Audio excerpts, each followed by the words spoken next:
Commencing countdown T minus 10, 9, 8, 7, 6, 5, 4, 3, 2, 1, 0. Ignition.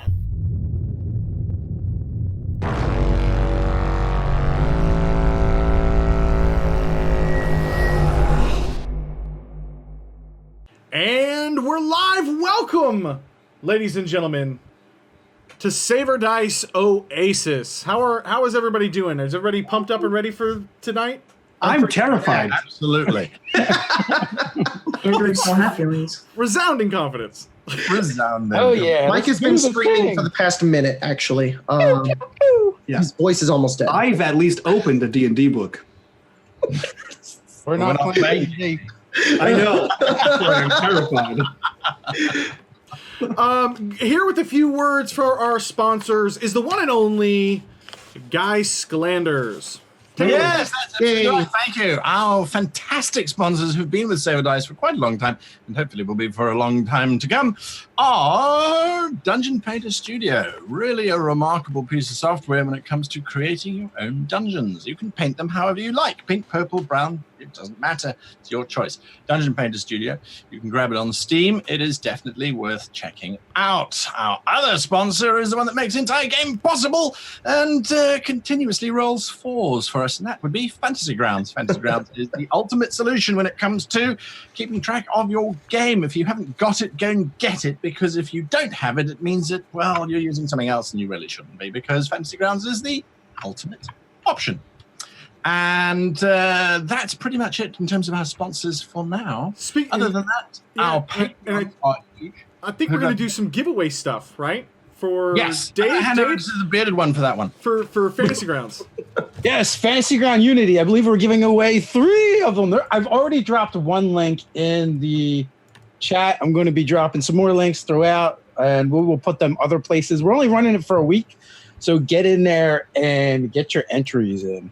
Hang on. With what do that, you mean Unity? As in the one that's coming out? Yes. Yeah, the one they're running the Kickstarter for that's like crushing it right now. It's going to have dynamic lighting, weather effects, all kinds of upgrades. That team has been spending tons of time to take the awesome Fantasy Grounds and make it like absolutely dynamite. So and excited. We're going to give away 3 of those, but we're only going to give away 3 standard license for you guys, and it's going to end in a week. So be sure to enter that in the, what is it, a Gleam competition we're doing down below? Gleam competition that is in the chat a couple times over now. Perfect. How do I enter? With that, I'm going to hand things over to the, what is it, the Dazzling Deviant? Thank you. All right. So, before we jump in, we want to say thank you all for joining us. We know we've got a lot of new faces over here on Twitch. If you missed part of the game live and you want to watch the VOD later, we will be uploading both the video and both the video to YouTube, and we will be cutting. A lot of people have been begging us for a podcast version. And so if you are a part of our Patreon and you're already getting the After Dark show in podcast form, we will be cutting this show, start moving forward into a podcast version for all of you guys as bonus content as well. So let's introduce some people. We have Jacob BUDZ with XP to level 3. We have Michael Hunt here from Unmade Gaming. We, of course, have the wonderful Guy Sclanders from How to Be a Great GM. Lauren B., a.k.a. Miss Ginger Ninja. And the one and only David Friant, a.k.a. Nerdarchy. I, of course, am Cody with Taking 20, Mr. Clickbait. Let's jump in to tonight's game. We're going to get a little silly tonight here. So, Captain Clickbait. I hope everybody is ready. You guys ready? You excited? You ready to jump into this? I'm excited. Are we going to do a bit of a character introduction? Just a little character. No. No. All right. So, get wrecked. The 5 of you sit in a steel elevator shaft on a lift, and above you, as this thing begins to slide higher and higher up, raising up from the below ground levels that you guys are in currently, you hear a loud doom doom doom doom doom doom doom doom doom doom doom doom, as you begin to hear both horns and drums sound and resound from up above. the sky begins to split open as these two metal doors slide open to reveal the outside of this elevator shaft as you begin to raise higher and higher into this elevator shaft. You can begin to hear lots of roars as a tremendous crowd, unbeknownst to you, has gathered outside to participate in viewing the Bloodcourt that you guys have been sentenced to. As you look around to your fellow crew members of the Rogue Infinity, you are each adorned not in your standard typical armor that you have procured in whatever ways you have procured them, knowing the Rogue Infinity crew, but instead you have been given just absolute crud. Just basic second skin armaments that might protect against something, but you're not quite sure why you've been stripped of all your weapons and armor only to be given these hand-me-down, torn-up pieces of equipment as a small, squat humanoid with a bit of a pig nose shoves a few weapons and clubs and daggers into your hand. All right, it's about time. I guess, good luck. I hope you win. We've had about probably 17 of these defendants actually procure a victory, here in the Bloodcourt, but, good luck. And you kind of get a little bit of a nervous feeling as you look down at your weapons and you can see they're covered in blood and nicks and scrapes and scratches and just absolute dog crap of equipment. As you breach the opening ground level, your eyes kind of take a minute to adjust from the brightness of the bright desert-looking sky above you, and you are surrounded by an arena. What can only be described as an arena. This thing is filled out in a sort of octagon shape with these large red and green tents above, set out to protect the viewers here of from the star and sun above, from the blazing heat boiling down. The ground and surface is littered with rubble and scraps and bits of dry blood and crust and sand and dirt as you guys finish coming out into the Bloodcourt. All right, ladies and gentlemen, it's time for justice as the entire crowd chants around you. All right, and I'm going to be loading the laser pistol that I currently have, and I say, so we've done fighting pits before and I haven't been that lucky, but this time, guys, come on, we can do this. I know we can. We've been through tougher spots, right? I think I know how to use this. I don't think we can. Don't be such a pessimist. Come on, we're a lot stronger than we used to be. I mean, we don't have a ship, we don't have our weapons, and we don't have our armor. But hey, we should be okay. But I think that's what made us strong. No, Domino. And I walk over and I look at him in his not eyes, and I say, it's all friendship that made us strong. It's up, and I accidentally shoot the gun off. Oh shit! All right, that didn't hit you, right? Oh shit. Anyways, no, I'm fine.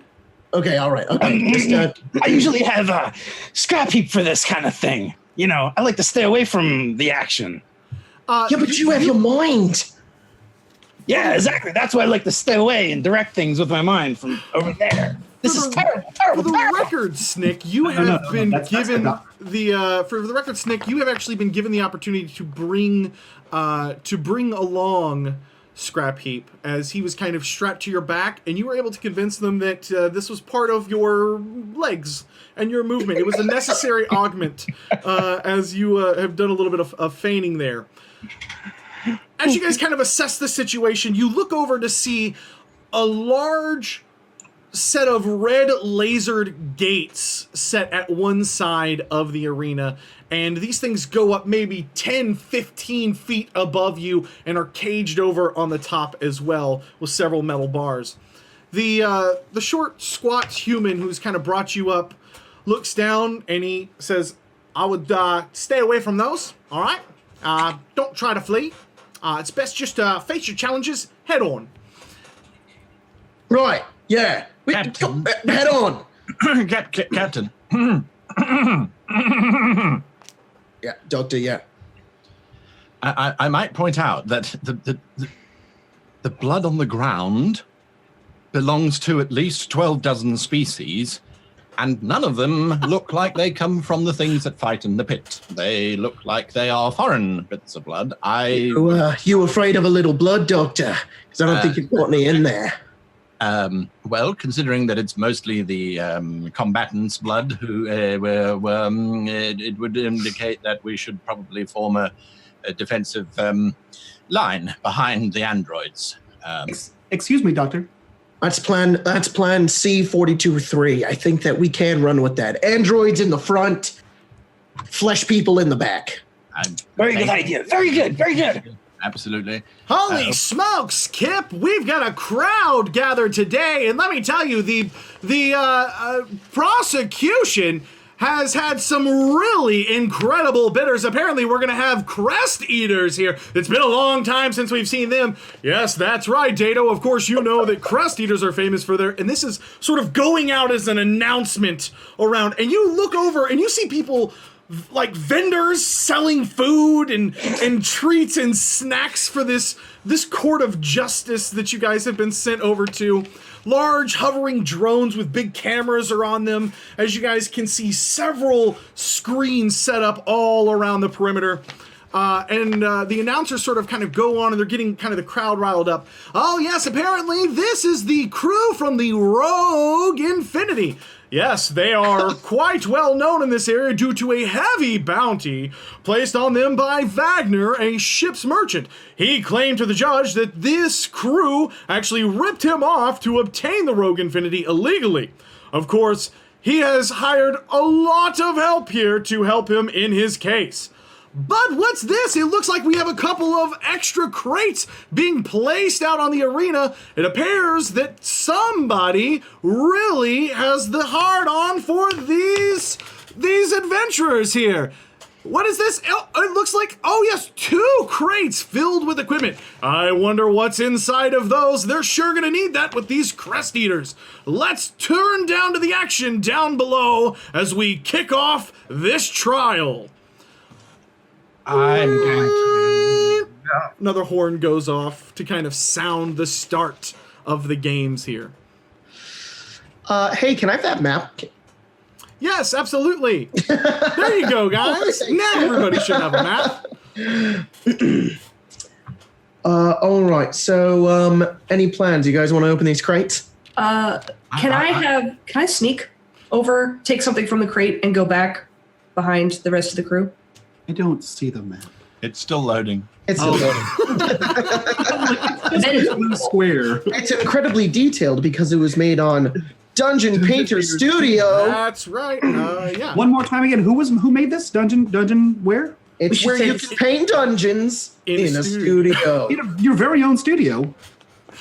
Links Oh, yeah, down below. GM. Support our sponsors. Quick question. Can I try and hack one of the cameras? Yeah, you might. At the moment, you guys are kind of set out on this this sort of like kind of boxed in shaft as 2 additional walkways have come in and the elevator has begun to lower back down. As you guys are kind of assessing the situation, you can hear the second horn go off and the drums pick back up. Dun dun dun dun dun dun dun, and as the crowd begins to kind of like getting ready for the big reveal. Do you want to try to reach over and leave this area as quickly as possible? Yeah. Can we move? And hack, you can certainly try. Oh, sweet. All right. You guys loot those chests. We should form a battle plan of some kind. Get behind some cover. I'm going to give you 2 rounds of prep. Cool. Are these giant squares? Are these like towers, cover, anything, or is it just flat? Those are actually crates leading down below. As you get close to them, got it. you see a bit of fire come up, and then the doors begin to slide open, almost as though they have like a second set, there's like big steel doors that slide open, just like what you guys came out of the main entranceway. That's bringing something very big up, but above that door, they actually have several different pipes leading up, and you can see that this is probably both an elevator and a hazard. Okay, don't step on those.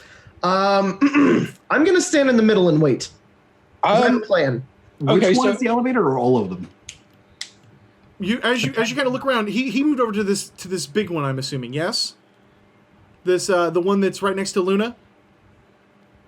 Jacob, is that the one you looked next to? Yeah, I kind of ran over here, and then I was like, nope, and I just ran back. Yeah, it kind of went with a quick little fire. A quick little fire up. Got it. Cool. How big is that rubble? It's to scale, because maps that are not to scale are bullshit. Well, how tall is it? There's no height. I would say that it goes up. Well, let's see. It's probably 20 feet across, 15 feet across in some areas. I would say it probably goes up maybe 7-8 feet. So Snit is actually surrounded by metal, kind of. He's got this huge backpack that has metallic spider legs coming off of it from all over the place, and he's kind of like strapped into it, and it's got several arms, and that's just going to begin moving over to that rubble pile. Okay. And in the meantime, I would like to try to grab one of these guys. How far away are they? The drones are probably about 10-15 feet high. They're kind of zipping and zooming around. Well, if one comes within 30 feet, I want to try and remotely hack it. Okay.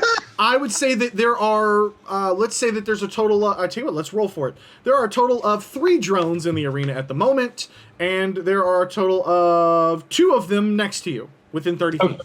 Okay. As you begin to move over, they kind of like follow you and zoom in. Okay. Hack the cameras. Oh, that's a 38. That is now your camera, sir. That is now your camera, sir.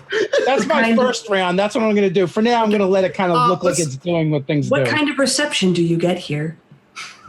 You just hear from across while you're doing that. What about let's do this. What about Asander and Domino? What are you guys doing? Domino is standing next to Jet, and he says, excuse me, sir. Could I see that weapon? Oh, this one, the one I'm going to use to. Yes, the one here. I give it to him. Fantastic, thank you. And he like picks it up, and you see like his hands begin to disassemble like Tony Stark, and he begins doing something with your weapon, and then hands it back to you and says, "There you go. Now it works better." And I'm using supercharged weapon on your weapon. So your next round, he does not. Okay, so Mike, in his hand at the moment, you guys have only been given those. You guys have only been given those like vibro knives and clubs that we talked about earlier. So in his hand at the moment, you guys only have those sort of melee weapons. I bet there's something in those chests. However, there are 2 crates that kind of settle down on the ground that the announcers were talking about, right next to Luna. Okay. And they appear to be a part of your defense team. Somebody has paid extra to help you in your defense in this trial. In that case, I move towards the other one. Yes. You move towards this one and you crack it open. Correct. Inside, you see a little like at the top of the lid, as you kind of like move over, it kind of cranks open. You see inside, tucked away, kind of in between some of the metal bars, is a little note with a very small, like, beetle or insect on it that has been painted blue. And down below are a few grenades and a few different weapons. I will get back to you in just a moment. Oh boy, Jet, you've ran over and ran back. Asander, what are you doing, guy? As you're yelling at your captain about how bad this has gotten very quickly.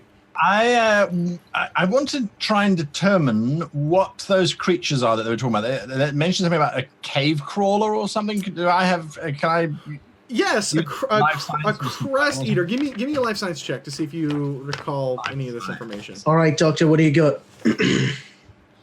By the way, just for all you people watching, we are going to be playing fast and loose with the rules here at Starfinder, so I am sure there will be dozens of mistakes, but that's all right, because screw it, it's going to be fine. We're having fun. So if we call for the wrong check, I don't want to hear it. Don't blow me up over it. All right. Yes. Oh, at Dave. Don't at me. Don't at me, bro. Yes, Guy. You recognize the name and something an interesting piece of information. They're large predators, which are sort of reptilian in shape. You do know that they have some sort of bill. You've heard rumors of a bill. The venom that the announcers talked about, absolutely, you're like, yep, they've got terrible venom. But something the announcers didn't talk about is that if you get close to them, they can actually supposedly spit that venom at you in sort of a Jurassic Park sort of way, Gotcha. as it fires that off. That's the end of the first round. The second round, you guys begin to see these things come up through the crates here. And as you guys see, let me give you guys a good let me give you guys a good little glimpse at what these things look like for the cast and crew. This is a good little glimpse at what these things Take it back, Cody. Take it look like. Does everything we fight have tentacles? Lauren, We took a dinosaur and then made it worse. Yours has extra tentacles. Yes, absolutely. So you recognize these as crust users. Now, these things are not up all the way, but you can already hear this sort of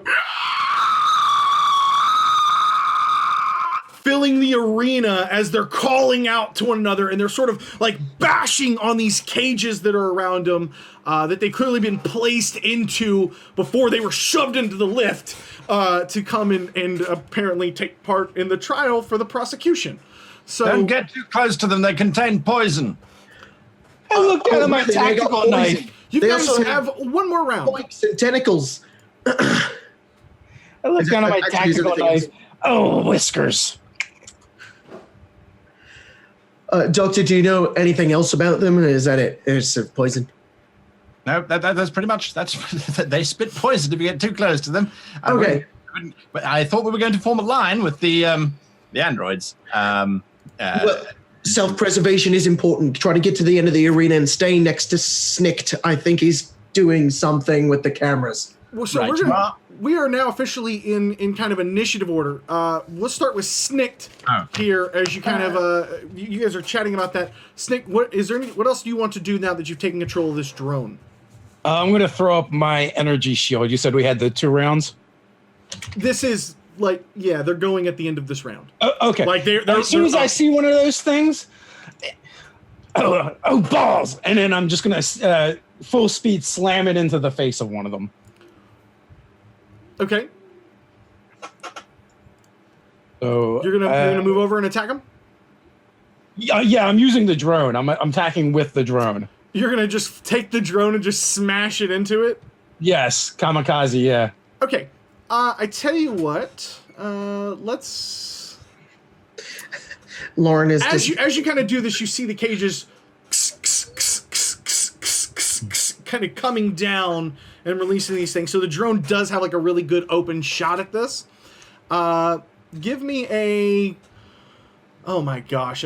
You know what? Just give me an attack roll with your intelligence modifier.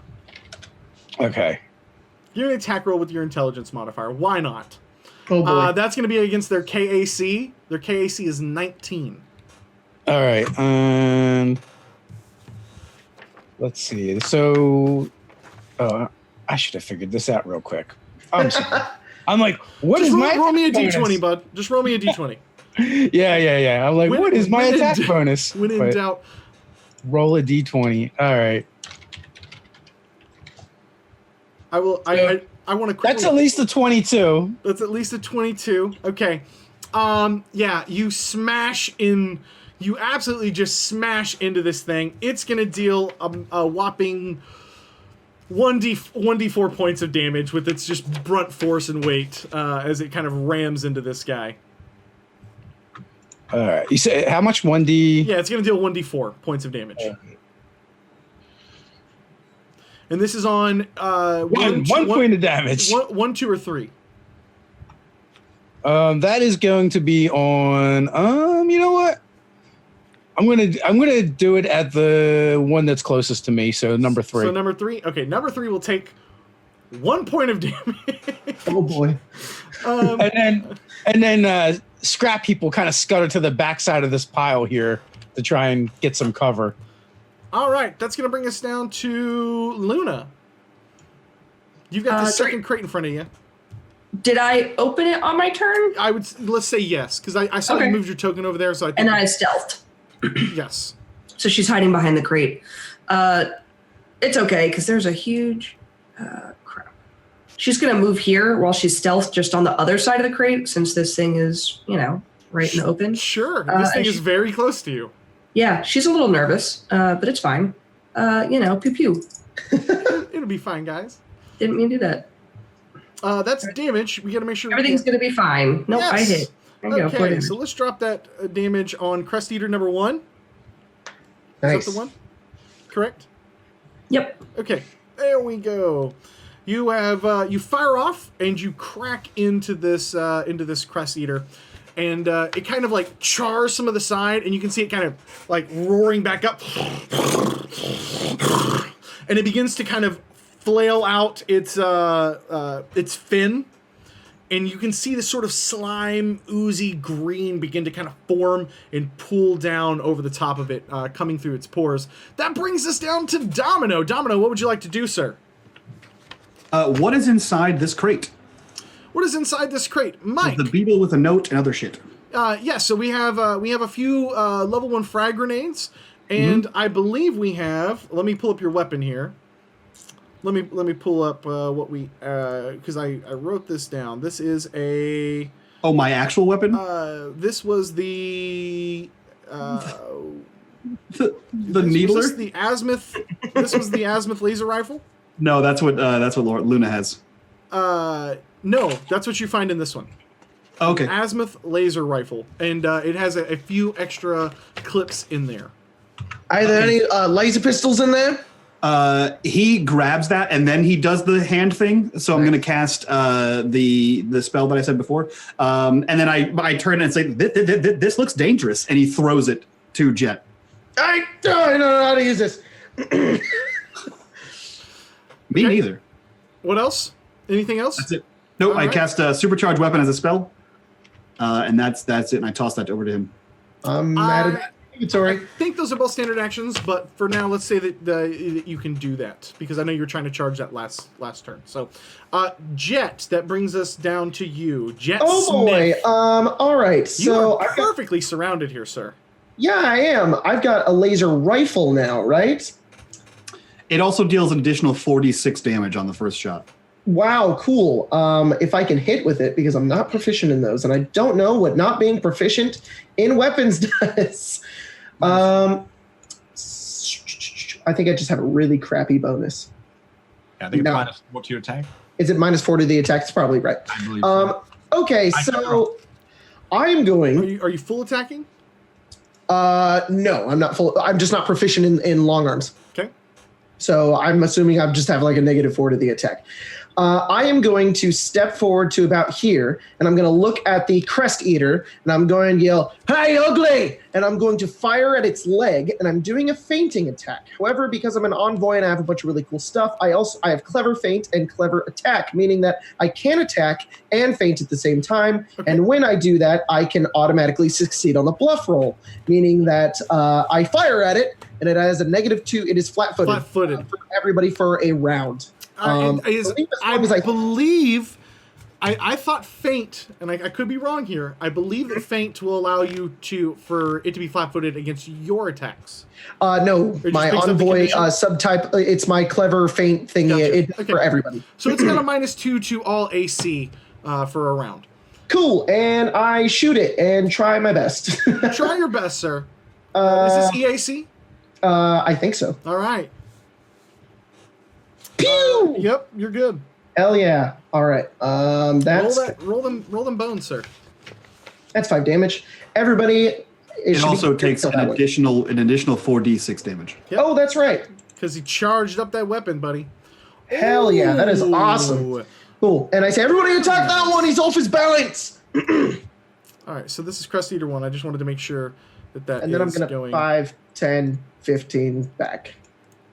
And I'm looking at the other one nervously as I'm reloading. As well you should be. That brings us down to Asander, who has slid over here in the rubble next to Snicked and Scrap Heap. What would you like to do, guy? I hold my combat knife, this rusted, bloody soaked thing. I look at Snicked.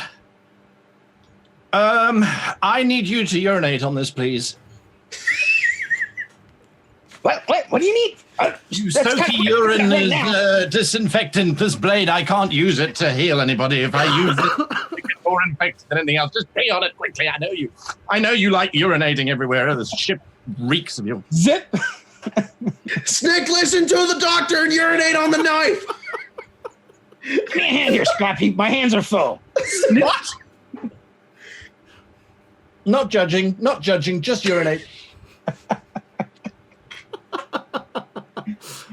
All right, so yeah, I think Snick does that. You have a urinated on knife, bud. Is that a full action? I usually charge extra for that. I'm gonna just let that happen. I don't care about the action economy. That's written in the book. Full Get action. me some cheddar for this. Well, the can next we get time Owen? Let's get bring you Owen back on the live. phone. Somebody contact Owen Casey Stevens and see what his ruling would be. You have urine on this knife, Asander. Is that? I hide more behind the rubble because I have a knife and I'm not getting close to these crest things. I might be encased in metal. I might just be a brain floating in fluid, but I am not going to get poisoned. Sure. I will tell you. You definitely do that. Also, if you guys don't start putting your tokens on complete squares, I'll just kill you. That brings us down. That brings us down to the Crest Eater, who had seen Luna and had Luna kind of in its sight as she was trying to take cover from it. However, it has just been fired on over here by Jet, and he Come and get me, ugly. sort of sees it as a challenge. So it is going to try to charge up next to you, Jet. As he does that, Luna, do you have a melee weapon in your hand? No, because she's holding with 2 hands her rifle. Okay. So yeah, no attack of opportunity for that. But Can she club it with the rifle? Did she what? Can she club it with the rifle? No, she's gotta have a minute. She's trying to take cover from this thing as it charges past. She's getting up with her rifle. Jet, it is going to try to lunge and bite and do all of those terrible things to you, sir. All right. As it begins to try to devour you. Okay. Yeah. Ouch. I think It's a 32. I'm pretty sure 32 is probably gonna hit. I'm fine. So I need you to make me a fortitude saving throw, please, sir. Oh, no. Don't let them bite you, sir. 12. Okay. Let's see what that does here. I think this is a 15. It's just my stamina. He didn't actually meet my health. Definitely don't open your mouth when screaming. You can feel this thing as it kind of, and it charges over and it kind of lunges down. You're on the uneven ground here between the grates and the kind of raised section above that, and it just lunges down. You're able to get out of most of the way, but unfortunately it just snaps down on your leg, and you can immediately feel a burning red-hot flame course through your body as the venom shoots up. Your legs are on absolute fire as this venom begins to eat and tear away at your bones. Please reduce your constitution by 1 permanently. Oh, no. He's killing us already, guys. Do you see their faces? Do you see He their looks like faces? he's in pain, Snicked. Do you agree with that assessment? He does look like he's... It hurts really badly. Don't get me by these things. The next one has a few different targets here. It is... let's see if it thinks that the drones are more enemies than the people. Yeah. it is going to turn after seeing one of these drones crash into it, and it's going to turn and just and kind of fire up its venom, and it just absolutely. Let's see if it hits. Yeah, it hits the drone. So yes, it crashes into the drone with its venom spit. The next one is going to look around for some food here. I'm right here. Jet. Sees Jet. It sees Jet, and so I think it's going to move up and try to fight this thing. And you can kind of see it making eye contact, and it growls at the other one, kind of arguing over, kind of raises up in a threatening manner, like it's trying to kind of fight over which one of you which one of them is going to get to eat you. One's got my arm, one's got my leg. Yep, it's going to bite at you, sir. I think a 29 is probably pretty good. Yeah. Give me a fort save. No. Make a wish. Yeah, go ahead and reduce that as well. By the way, I checked the DC on that is going to be 13, not 15. So Okay. Guys, I'm gonna die! To the top of the round, you can hear the crowd as the announcers come back on. Oh, and it looks like the Crest Eaters are off to a great start for the prosecution. Yeah, I think that they're in for a world of hurt down there. That looks awfully painful. That brings us back over to Snicked.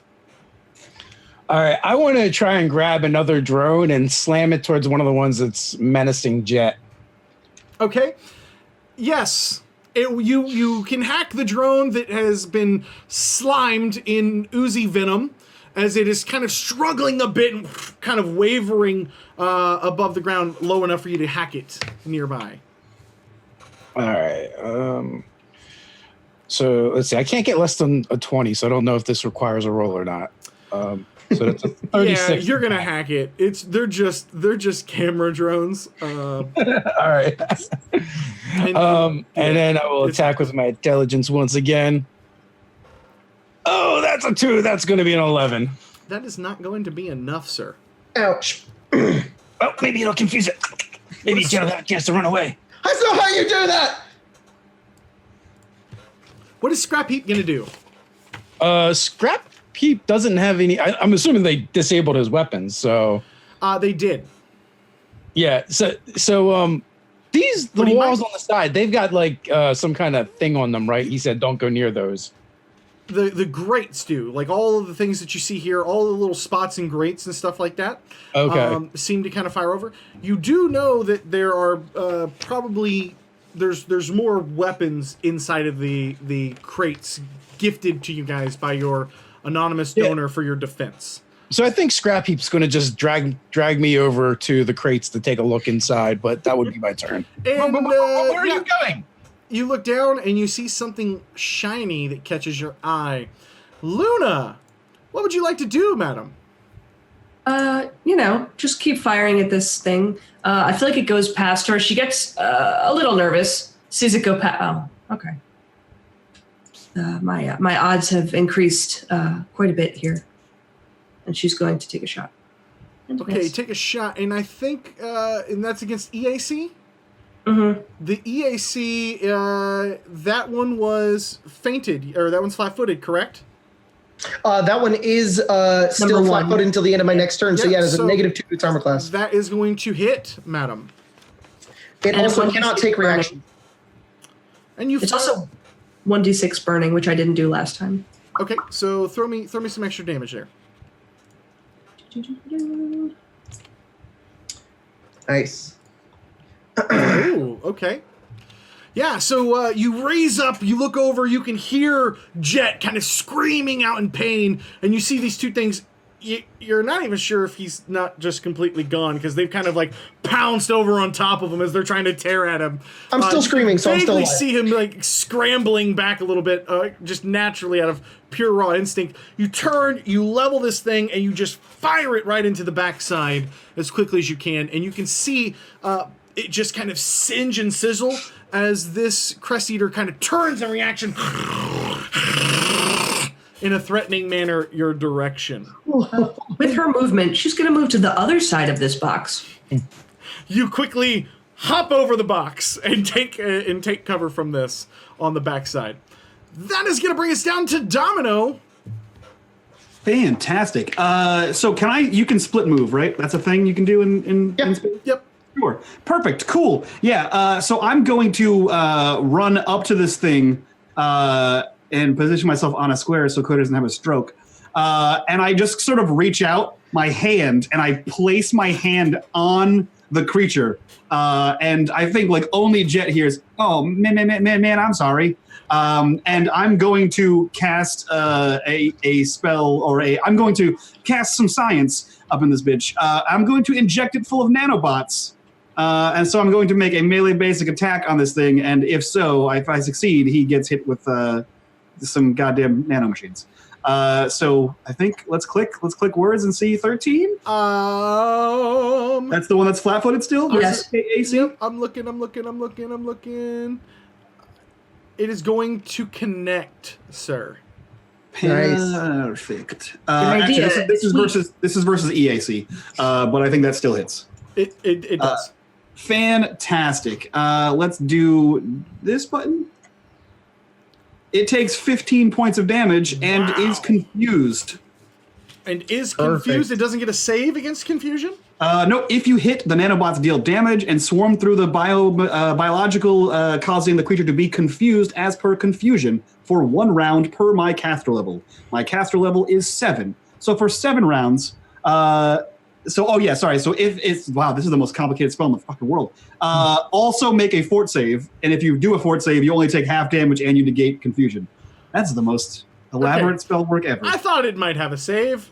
Let's see. Usually it's save or roll, but this is both. Forts, I don't know where my fort save is, but 15 might beat it. I don't know where the hell that is even. If you go into your actions, you can typically do that to just cast it from there. And it's just one click from Fantasy Grounds, and it'll typically, like when you drag it and drop it actually onto the Crust Eater, it'll handle that. Oh yeah, you guys can attack the minis if you drag and drop your attacks to it. One of the amazing perks from Fantasy Grounds. Fantasy Grounds, super fun, makes everything really easy. I still don't see where my... Generally like half your level plus... But, all right, so Mike broke the cardinal rule as we're all stressing out over kind of learning and adjusting to Starfinder, and Mike had very clear instructions. Don't do a thing unless you know how it works. So we're gonna say that the 15 is enough. If it's only an extra 7 points of damage, Mike. So if for some reason you figure that out, it rolled a 15. Sure. All right. So we'll just backtrack that. You let me know if that is going to adjust. That is going to bring us down to Jet Smith. All right, quick question. You no longer have 2 of these on you. It does look like one of them is kind of more focused on both Domino and on Luna. Got it. Question. Does it have me pinned down, or can I get up and run? No, yeah, you can absolutely take the withdraw action. Cool. I am going to grab the gun, and I'm not going to fire. Instead, I'm going to use my feet, and my feet is called diversion. And what I'm going to do is I'm going to start booking it past these guys, make it to maybe about here. I don't know. I'm right here, so 5, 10, 15, 20, 25, 30, about to here. And I'm literally waving my arms around, going, come and get me. Yeah, I'm right here. I'm bleeding. And I'm going to use diversion, which allows me to make a bluff check to distract them. And with my feet, I can allow one other person to make a stealth check, which I want to give to Luna. I want her to be able to make a stealth check after this. So I have to succeed in a bluff. I don't know what the exact thing is, but I think it's 10 plus their perception bonus. It is 10 plus half of their CR, so it'll be 10 plus their perception bonus. All right, cool. Perception bonus is 1. Excuse me. Yes, the perception bonus is 1 at the moment. Whichever one is higher. And here's my bluff check. Bam. For the record, their perception bonus was plus 10. But that smokes it. Yeah, okay, 35. So I'm just trying to draw them to me, even though I'm horribly, horribly damaged, and Luna can roll stealth. Which she does? I don't know if she is. And that's all I do. It's okay, because stealthing's all I do. Perfect. All right. Well done, Jet. Sander, chaos has erupted around you, and your party, you realize very quickly the crew of the Rogue Affinity is in dire straits. What would you like to do, sir? Oh, androids should be fighting them. You're immune to poison. They won't affect you very much. That's a really good idea, actually. That's why we established the plan. The androids were going to be in the front, not you. It is something that you should try and cogitate. I'm trying to protect the team. It's all right. Now, where are you? Morale up. They don't have the weapons. Yeah, prepared already. Now, just stop whining. I'm gonna rush over to Jet. Does it look like he's taken actual damage, or is he just looking like he's been slimed? Do you want me to make a medicine? Drone or Jet? The captain, Jet Smith. Jet. Yeah, it is. You can literally see, like, first off, his leg is bleeding, but you can look down. There was so much poison from this large creature that it is literally oozing some of it out, and you can see that.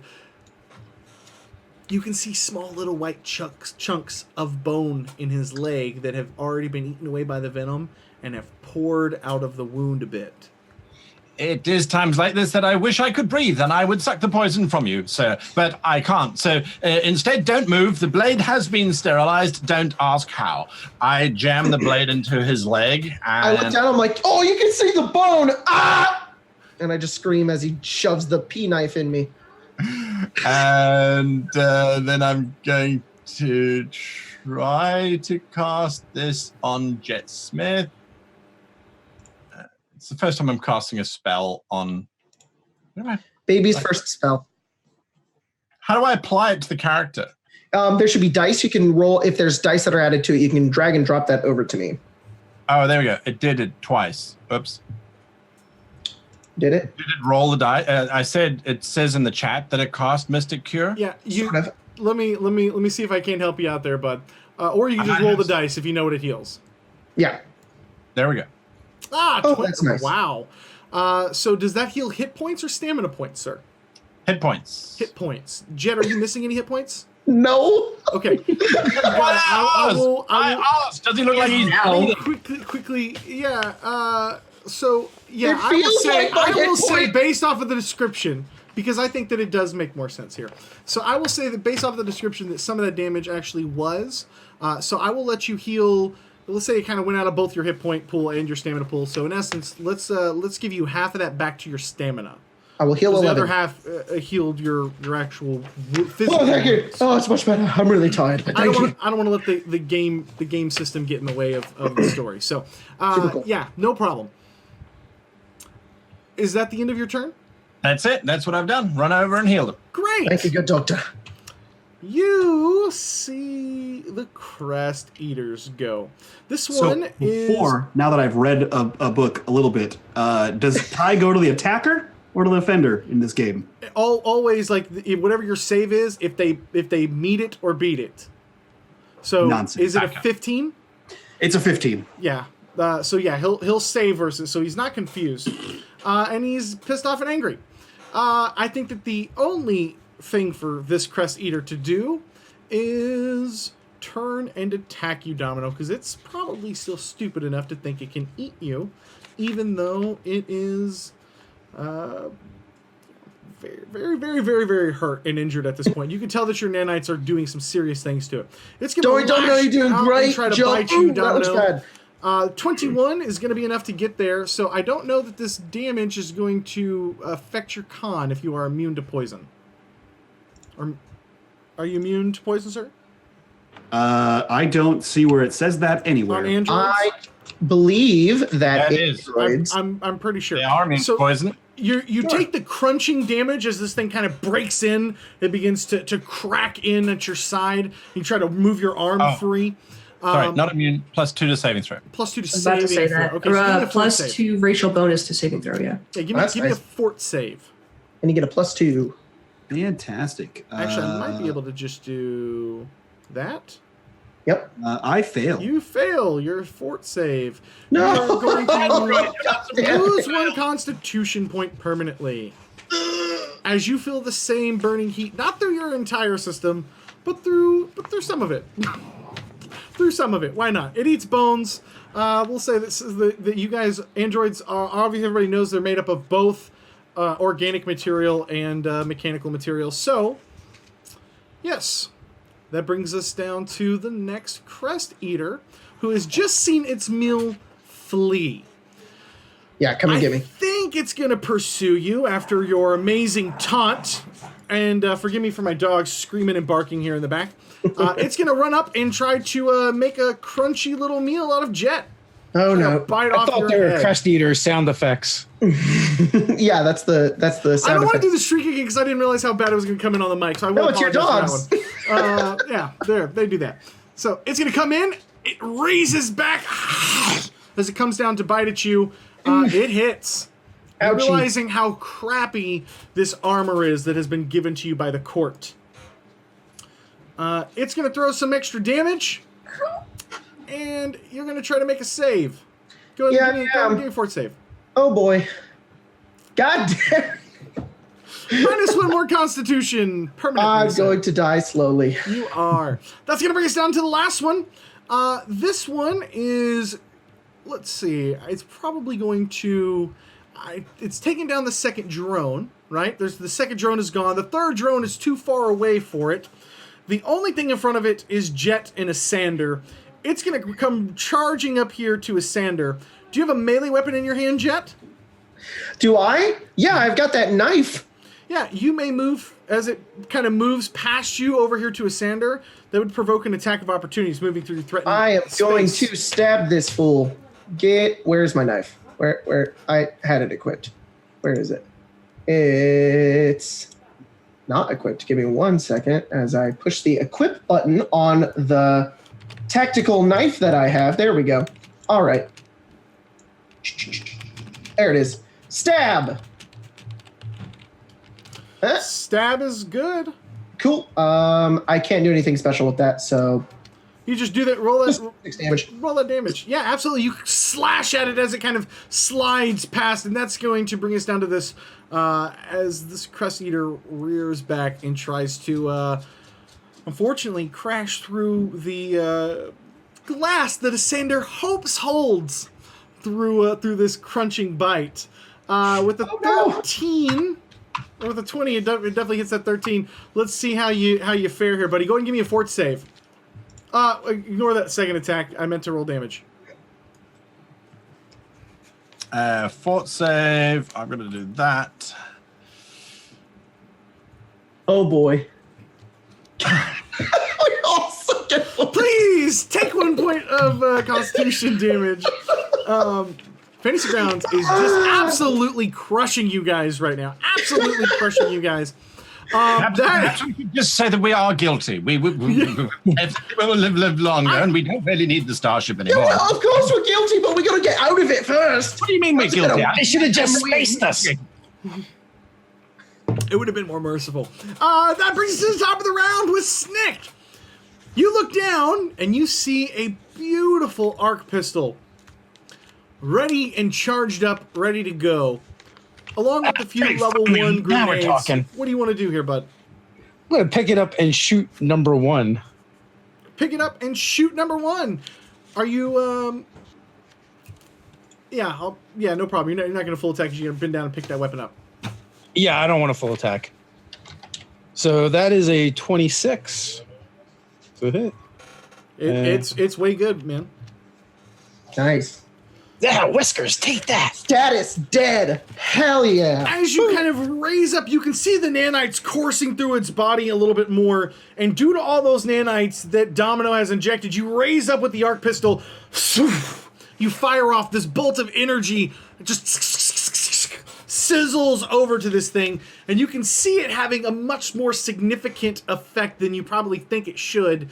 As it begins to kind of falter and stumble to one side. It begins to lean down like it's going to fall on Domino, and then it comes crashing down with a heavy as the little bit of dust here that's on the metal parts of this lift kind of raise up around it. Well done as you finish off one of these Crest Eaters. Oh, and how about that? Looks like things are changing down there for the court. That defense boost has given them a fighting chance. I can't believe it. Good work, Snick. Good job. Yeah, that's how we get paid the cheddar. So with that, I want to Scrap heap is going to move me to the wall over here. Okay. And that looks about 20 feet, and I will then go 5 feet up the wall as he begins climbing with those spider legs. As you begin to approach the wall, you can see several of these sort of like they look like barrels. Honestly, they look like little tiny barrels sticking out of the walls, and they begin to kind of like, you can see the initial torch light up. As you can see a huge burst of flame come out in your direction. Give me a reflex saving throw, please, sir. I would love to. You're gonna take 6 or 3.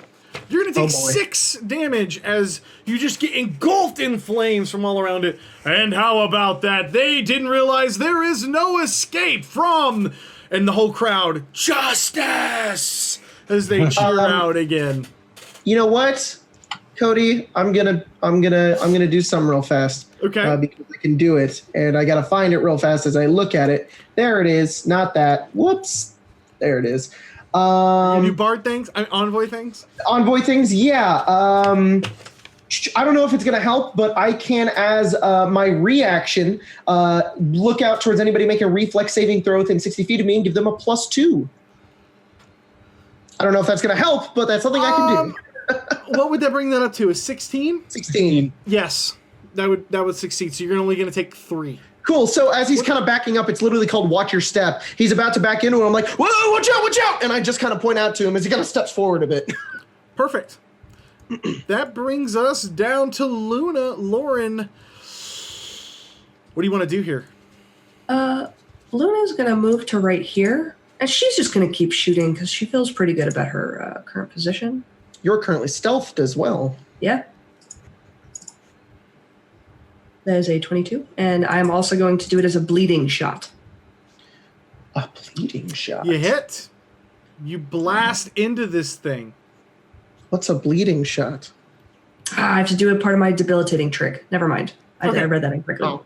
Nope, just get shot. Just that one. So throw me some damage. But also 1d6 of fire damage. And this was at who?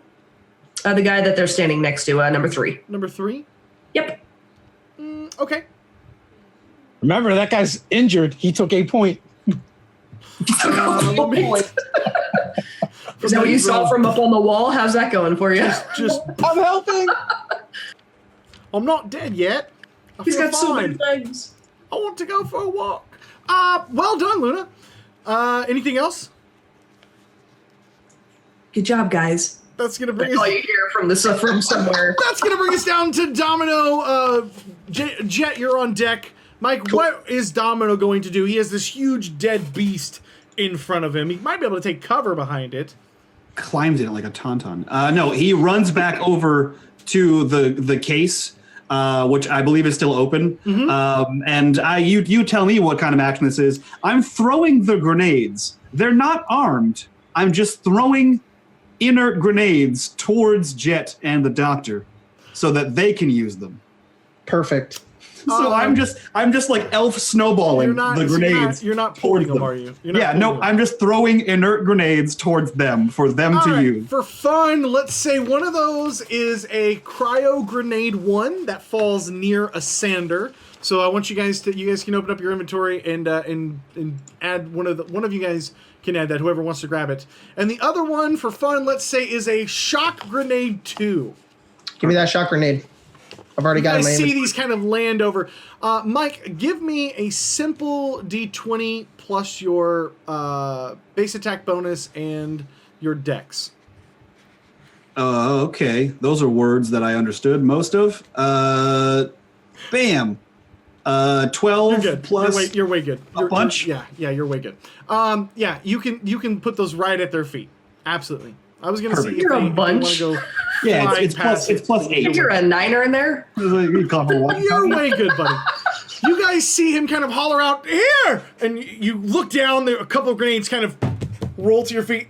Your gut instinct is, "Oh God." But then you're kind of like, "Oh wait, they're not armed." You hear the longest, slowest here. You guys got this. As grenades roll towards you. Jet Smith, what would you like to do, sir? On top of us, what do you want us to do? Hand them over as a gift? Put it in the mouth.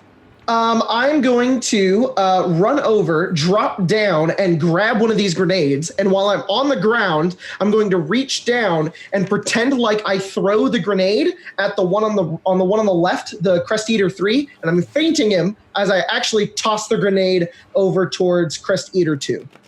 Okay. First off, I still need to make that bluff check, I think, but they're going to attack me. First off, are you going to take a guarded step because that is a move action? You can take a guarded step. It's 5 feet. No attack of opportunities. Yeah, sure. Interacting with an object like that is also a move action. Oh, shoot. Then I will just move and let them attack me if need be. Okay. No Because problem. I want to get this off. Okay. So, yeah. Let's slide down to a sander. What do you want to do, buddy? You got this thing right on top of you. I mean, you do have other ranged combatants here. If you want to literally just flee, you can. You can do withdraw. You can do a withdrawal. It's a full action. No attacks of opportunity from your initial starting square. You can just haul ass out of there and try to kite them a little bit, or you can stand in there and take it. Domino gave me a suggestion, and considering he has more tactical experience than I do, I shall go with that. So I am going to touch. Double your speed. I am just going to try and touch it. What sort of attack is that? Just a straight up touch? So wait, you're touching it with the spell? No, with my hand. I'm just going to touch it. Okay, so what spell are you casting? I am using my ability called Mind Link, and it says I must just touch a creature. Okay. Form a mental link with a creature you touch, communicating information rapidly through it. It's a spell-like ability, and I can use it once per day on any given individual. Okay. Now, I'm going to try and touch it, or let it touch me. Require them to have an intelligence score? It says that I'm sharing imagery, rapidly sharing information through it. It doesn't say they have to have an information score. It simply says you form a mental link with the creature you touch. Female Crest Eaters. Rapidly through it. I'm going to say that this is successful because this thing is not really... give me... All I'm trying to communicate is that the cryo grenade, which I'm flicking and arming, is food, and it should eat it. Food. Roll me a d20, buddy. roll me a d20. 14. You're way good with your mods on there. Now let's. I'm just gonna. These things are massive predators. They're hungry all the time. They have to eat so much of their body weight percentage of their body weight to even survive. Yeah, you're like food, and it opens its mouth up. It immediately, you can see this long tongue immediately wrap around your arm, and for a brief moment you think it's going to try to pull you in as well, but it quickly kind of like rips it into its mouth. Run! Your mind link is broken, and you can see it kind of like shaking its head off, and it over in your direction again as the grenade goes off. It's going to fail. It's going to crit. So how much damage is the cryo grenade going to do? The cryo grenade, I will give that information to you right now. The cryo grenade does 1d8 cold damage. 1d8 cold damage. All right, so roll me 2d8.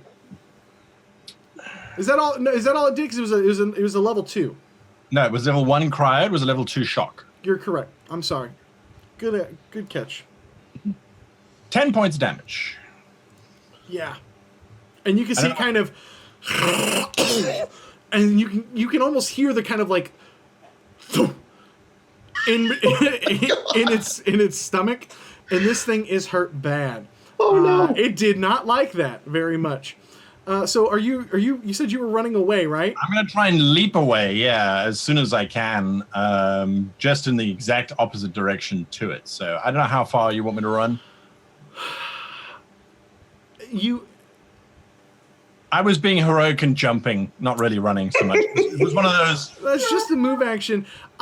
Normally I would give it the immediate reaction to attack you, but you said food, it ate, Then it went off. It's not going to have the reaction. You're going to be able to move away freely from this thing here.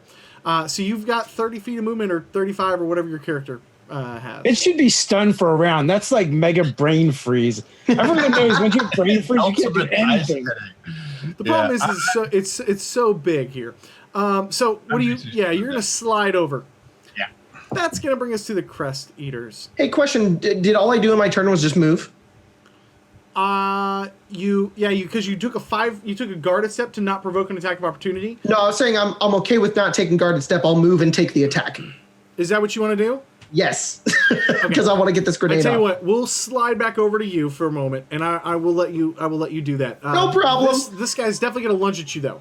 Okay. He's going to take its reaction to do that. My apologies. I did not read, and I'm stupid. We're learning Starfinder here. So the first episode, we might have a little bit. problem. And this is all still an active round. We're not through the round yet, so I can kind of see that. We'll just kind of consider it more of a delay for the last half of your turn. It definitely hits you. It's definitely going to crunch into you. It's going to deal 13 more points of damage. Give me that fort save, buddy. Oh no, I don't want to make a fortitude. Oh, where is my fortitude save? It's getting worse because I'm losing. You Fortitude. made it. Fortitude. Okay. That's a word, right? So you have your fortitude all rolled up and ready to go. I got my fortitude. Mr. Dazzling Deviant, sir, do these Crest Eaters have an intelligence score? They do have an intelligence score. They do? Well, good, because I was afraid I wasn't going to be able to feint them, because you cannot feint creatures that do not have an intelligence score. It's not low intelligence, just don't have an intelligence score. Anyways, I'm still going to do what I did last time, and I'm going to try to fake out number 3 while tossing a grenade at number 2. Okay, you're not going to be able to do both of those. Feint is a swift action, or is it part of your attack? No, it's as an envoy. I can do it as a part of my attack. Part of your attack. Yes, I have 2 feats that allow me to do this, which is I have improved feint, and then I also have clever attack and clever feint, which are all envoy things, and they pretty much all just allow me at this level to do that. I'll allow it. I'll allow it. Okay, You took all the right. bite. A sander stuck the grenade in. He just takes off running. You hear this poof, kind of from inside. You kind of scramble over. You grab the grenade, and you will feint as you attack. Right, it's a 27 on the bluff, though. It's way good. Oh, cool, great. It's not even close. It's Crest Eater 3 is flat-footed, and Crest Eater 2 needs to dodge my grenade. That is a reflex save? A reflex save of 13. Oh, they've got really good reflex, buddy. Sure do. Oh, that's a 19. Shoot, is it half damage or is it just nothing? You tell me on the grenade. I don't know. It doesn't say. The grenade doesn't say if it's or which one it is. I think it's. It has to do with explosions. I think it just might be a 0 damage. No, I think it's half. I don't think grenades. You don't. I'm almost positive you don't save for all of it. I can look it up after my turn. No, I'm almost like I'm sure chat will tell me how bad we fucked it up. All right. So that's a grand total of 12. Halved is 6 electricity damage right on that fool. And electricity damage. Well yep. done. And I'm gonna keep moving. Hey guys, how's it going? That's not what I sound like. Hey guys, I blew one up. The other one is a bit confused. Do your best. I'm not feeling very good. I'm gonna let you to get about this far or so. That's fine. Sounds good. That is going to bring us down to the Crest Eater. So we have number 2 who's going to, he's just kind of been blown over from the side. He turns, he looks down for something to eat and kill and crush and destroy. And you can see him just charging up here over to Domino. He's going to lash out with the bite. Why me? Because you're the closest target, buddy. 28's pretty good. Go and give me that fort save. It is this button plus 2. I fail. 13? So 13? 13 succeeds. Oh, fantastic. Yes. Succeeds. He comes crashing down in on you. You realize at this point, as it kind of crunches into the metal bits, that the teeth don't sink in far enough for the venom to really reach your biological systems. And Crest Eater 3 is pissed, and he's got to figure something out. He kind of turns over. He sees Jet there. He's going to move up, and he He's going to fire out just a straight up venom spit at you, buddy. Oh shoot. No. He's gonna make Do I a need to range make that attack against fortitude? you. He's gonna make that against your KAC. First off, he's gotta hit you with it. Just don't hit me with that. That'd be great. Yeah, That'd be. pretty sure God that damn hits. it. That hits. If struck, the target must succeed a DC 13 Fortitude save or take 1 Constitution damage, as he just absolutely coats. Beautiful. Avoid the poison. Please take 1 point of Constitution damage. I got it. You're like, hey guys, I just blew up one of them, and you turn back to see this one kind of raised up, and you just look over and like you can't even get your arms up to protect your face, and you can just feel this slime. The venom doesn't work like acid. It doesn't eat away at your skin, but it immediately begins to seep into your pores and into your nervous system, and you begin to kind of go into shock, and you actually fall prone from this venom as it just courses and pulsates through your body. That brings us back to the top of the round with Snikt, who has just been kind of deterred from escaping the Bloodcourt. Scrap heap whiskers. We're going to have to pull their fat out of the fire or something. Or we're going to have to find a new crew. So number 3 with the arc shot. Take a shot at him. Boom! Blast into this thing easily. I think you're 30 feet, aren't you? It's a bigger range than that, but yeah. It's a 50-foot range. And with that, I'm going to use Scrap Heap's movement to go this way. Okay. Those great things have fire or something, right? Something. Whenever all right, well, I'm Jet going got to too go near close, it, it but try began not to touch it. kind of flame up. And nobody has used those yet. So that is going to bring us down to Luna. Luna, what would you like to do, madam? Pew! Same thing we do every day, Pinky. No, she's gonna do that. That's her attack, and then that's 2 minutes. You can see your captain writhing over, and he's just kind of like cocooned up. And you can, I do this for all of you. and that's the fire damage. that's the fire She just damage. ignores it. She just. Okay, let me get this added to it real quick. Ooh, this thing begins to stumble and fall. It is hurt terribly bad, and you can see it kind of staggering around after the grenade and the extra shot. It is moving wobbly as it kind of lands back after having fired its venomy net over at Jet Smith. It's teetering on the brink of death here. That's going to bring us over to Domino. Domino, what would you like to do? You've got this thing right up in your face. He looks over to see that, it's in its face.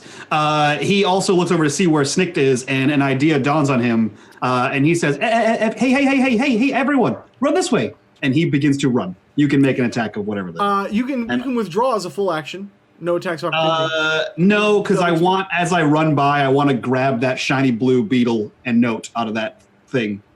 Yeah. So you can attack. Absolutely. So okay. This guy's going to take a little attack here. It's not going to be pretty. Let's see how bad it does. Waylays into you. Give me that fort save. This piss ass armor is not what you guys are used to being equipped with as seasoned veterans of interstellar space. You do save, so no con damage. Hey. Is that the end of your turn? That's it. Okay. That's going to bring us down to Jet, who is prone. I am dying. I'm going to flop over and pull out the giant laser beam, the laser rifle. And which one looks a little more damaged? Three is the one that just shot you, and it's teetering. So standing up from prone is your full move action. It doesn't provoke any attacks of opportunity. I'm not even standing up. I'm rolling over. I'm still on the ground, and I just fire at it. You'll take a -2 to hit it, but sure. Is this EAC or KAC? I think it's something. If I'm taking a -2, I'm already taking a -4. I will go ahead and just stand up then. Okay. So you stand up, you kind of wobble up to your feet, raise your gun up. Give me that. Roll your attack. Oh boy, this is not going to be good. Boop. Ooh. So close. You managed to hit it, but you actually, like, as it kind of like wobbles around, and you're kind of shaking from all the venom coursing through your body. You hit it, but you kind of blast through one of the little sections on the fans of its fin, and it kind of snorts over in your direction. You can see it's trying to it's kind of under the effects of losing consciousness itself. Cool. Can I, as a part of my action, also do my feint? Sure. Can you? Yeah, describe it to me. I will read it for you.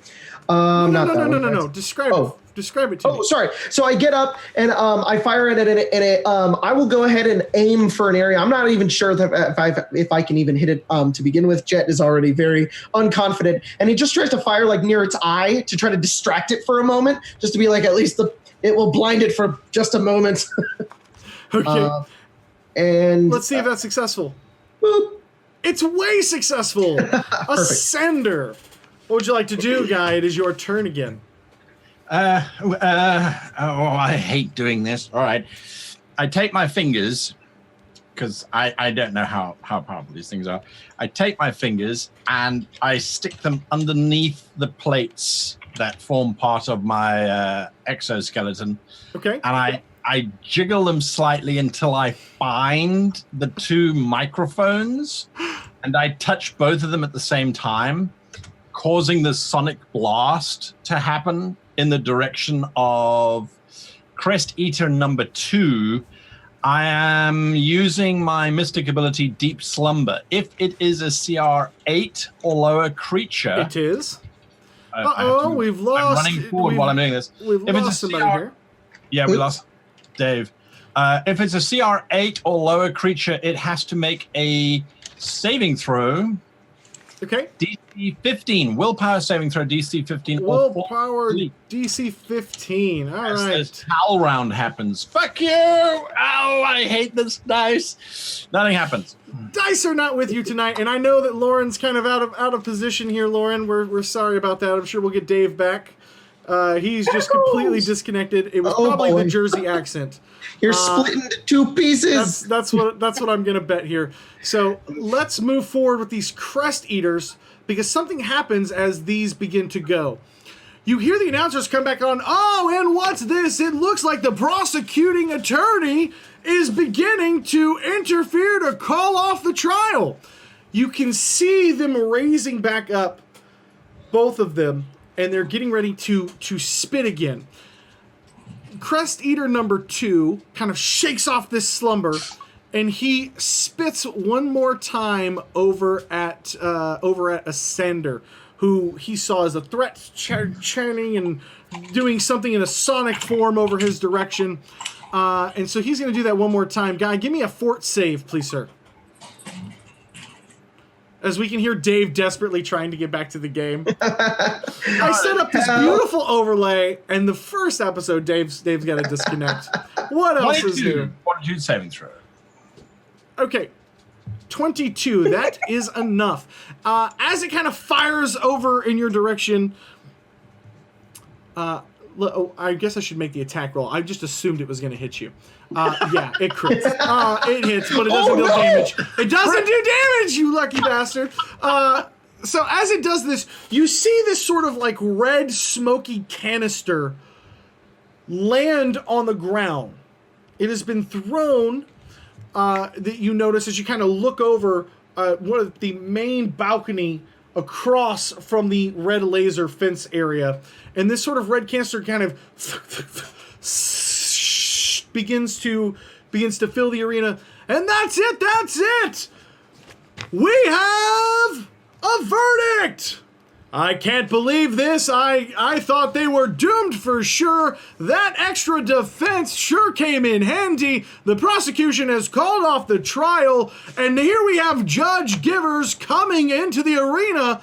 Immediately, you guys see several darts just doom, doom, doom, doom, doom, doom, doom, from the snipers that have been placed up on the big catwalk overlooking the arena. And you can kind of see, I mean, they just get pelted. There's like 15 of them in each of these large Crest Eater creatures. and they begin to kind of wobble, and fall. You hear an alert come up. Attention, defendants. Please do not engage any further of the prosecution.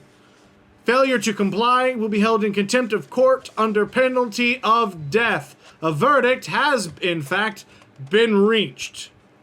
Are you all right, Captain? I say. I put my hand over on Calibre, and I'm just, I thought I was going to die. Yeah, I'm all right. Thank you. Oh, you all did it. Oh, we couldn't have done it unless we were together. Good work. I would like to conduct a full examination of your hearing once we're back on the ship. What? Why? More of that later on. You better go and deal with the judge, I suppose. Yeah, sure. Yeah, it's probably a good idea. The red electronic fence, as you can kind of hear the mechanisms clicking on it, disengaging the lasers, quickly slides apart. And stepping up in front of you guys is a large Shabad, if you guys kind of recognize that, as he kind of storms into the arena, accompanied with several different people behind him. Notably, a kind of gangly-looking Yosoki, who is kind of shriveled up, and he's just cursing and mad. And you can see that he's kind of yelling at Judge Givers before he kind of like gestures him over to the side. They step up to each of you guys, and some of the guards alongside him begin kind of chaining up, and soon a forklift actually comes up one of the elevator shafts, drives on, picks them up, and begins loading them back down into the elevator. If he walks by, I'll yell over at him. I'm just like, you don't win this time. We got you again. Yeah, you recognize Yelda, the Yosoki that had put the bounty on your heads from the Warhounds. Yeah, I revel in that moment of near death, and I'm just kind of, we win again. Several members of the crowd kind of begin to kind of boo and throw things before you see Judge Givers kind of point over to one of them. One of the guards immediately raises up a rifle and just fires off a shot in the crowd. Somebody had thrown like a cup or a drink out on the floor, and you just see like this blast and spark. Oh man, it looks like Judge Givers is not having any of the crowd's reaction to the verdict today. I just kind of hold up my hands, and I just kind of shrug and just kind of, what are you going to do? Poor Lauren is so out of frame here, guys. We're going to take a brief moment to see if we can't get David back. So hang tight with us. We're going to take a maybe 2-minute break to see if we can't get this reset to get Dave back in here. We will be right back, guys.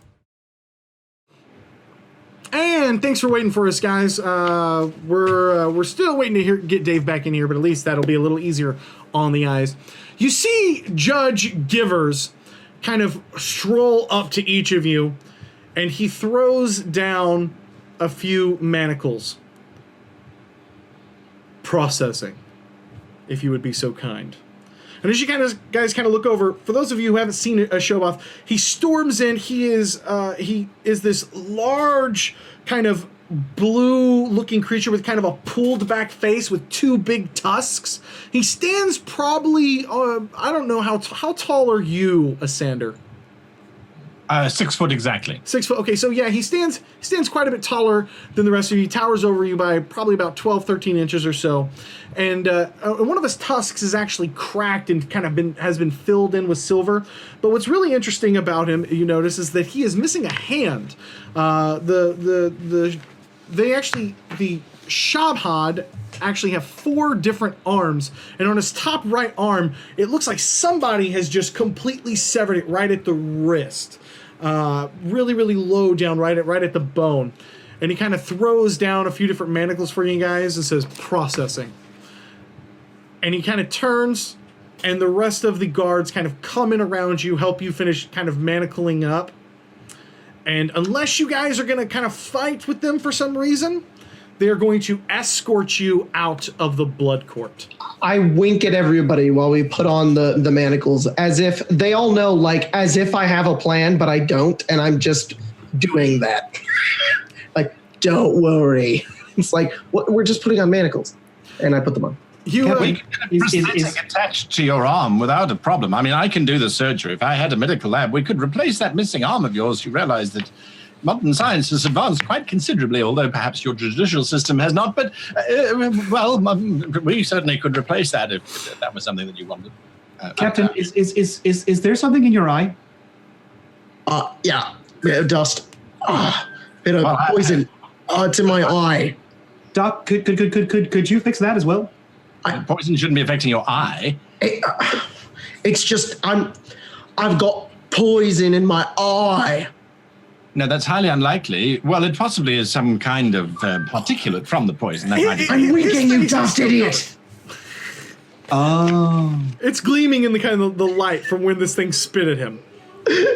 He has a layer. I mean, think Ghostbusters here, guys. Like, he's been slimed, all right? This is Teen Choice Awards. My face has been slimed. Yeah, Ghostbusters. Not certain animes. Yeah, absolutely. Wow. He kind of has this going on. And it is shimmering. It is shimmering in the sunlight here in the middle of Haven Shield. So, is there anything you guys want to do while you guys are kind of being pulled down and processed? I mean, are you guys going to try to make some kind of a daring escape or anything along those lines, or are you pretty much going to be compliant? Let's stay compliant for now. Do I still have the beetle a note? Yes, you do. Can I read what it says while they're The note walking? is literally a symbol of this beetle on it. There is no words or anything on it. Oh. Okay. Yeah, we've got no entire reason to escape. We think we've won, I think. So I at least am not going to try to escape. Yeah. Okay. And you can hear the announcers as you guys are kind of led out of the arena getting, and next up, we actually have a few mountain eels over. And like, as you guys are kind of like walking over and you're hearing some poor schmuck is about to be tried next in the Bloodcourt. For his innocence or guilt against some mountain eels. Asander, you've heard of mountain eels before. They are huge-sized creatures who have a paralyzing rocky eye that if you catch a glimpse in any of their eye, they will actually paralyze you to death. They devour over their body weight and a half, and they probably weigh maybe 2 to 3 times what each of the crest eaters weigh. So And they often somebody carry is 2 in oysters. a hell of a trial after you guys here.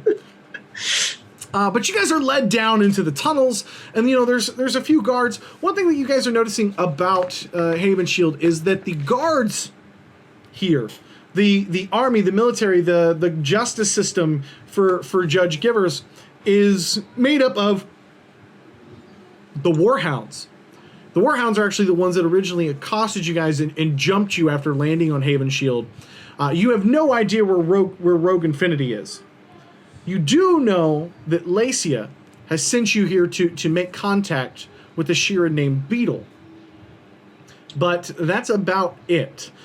These Warhounds, from what you've gathered based off of the kind of casual conversations around them in your initial kind of procurement and processing here in Haven Shield for your trial, are a band of pirates, kind of a loose pirate organization, and for some reason they've kind of been given a lot of authority here.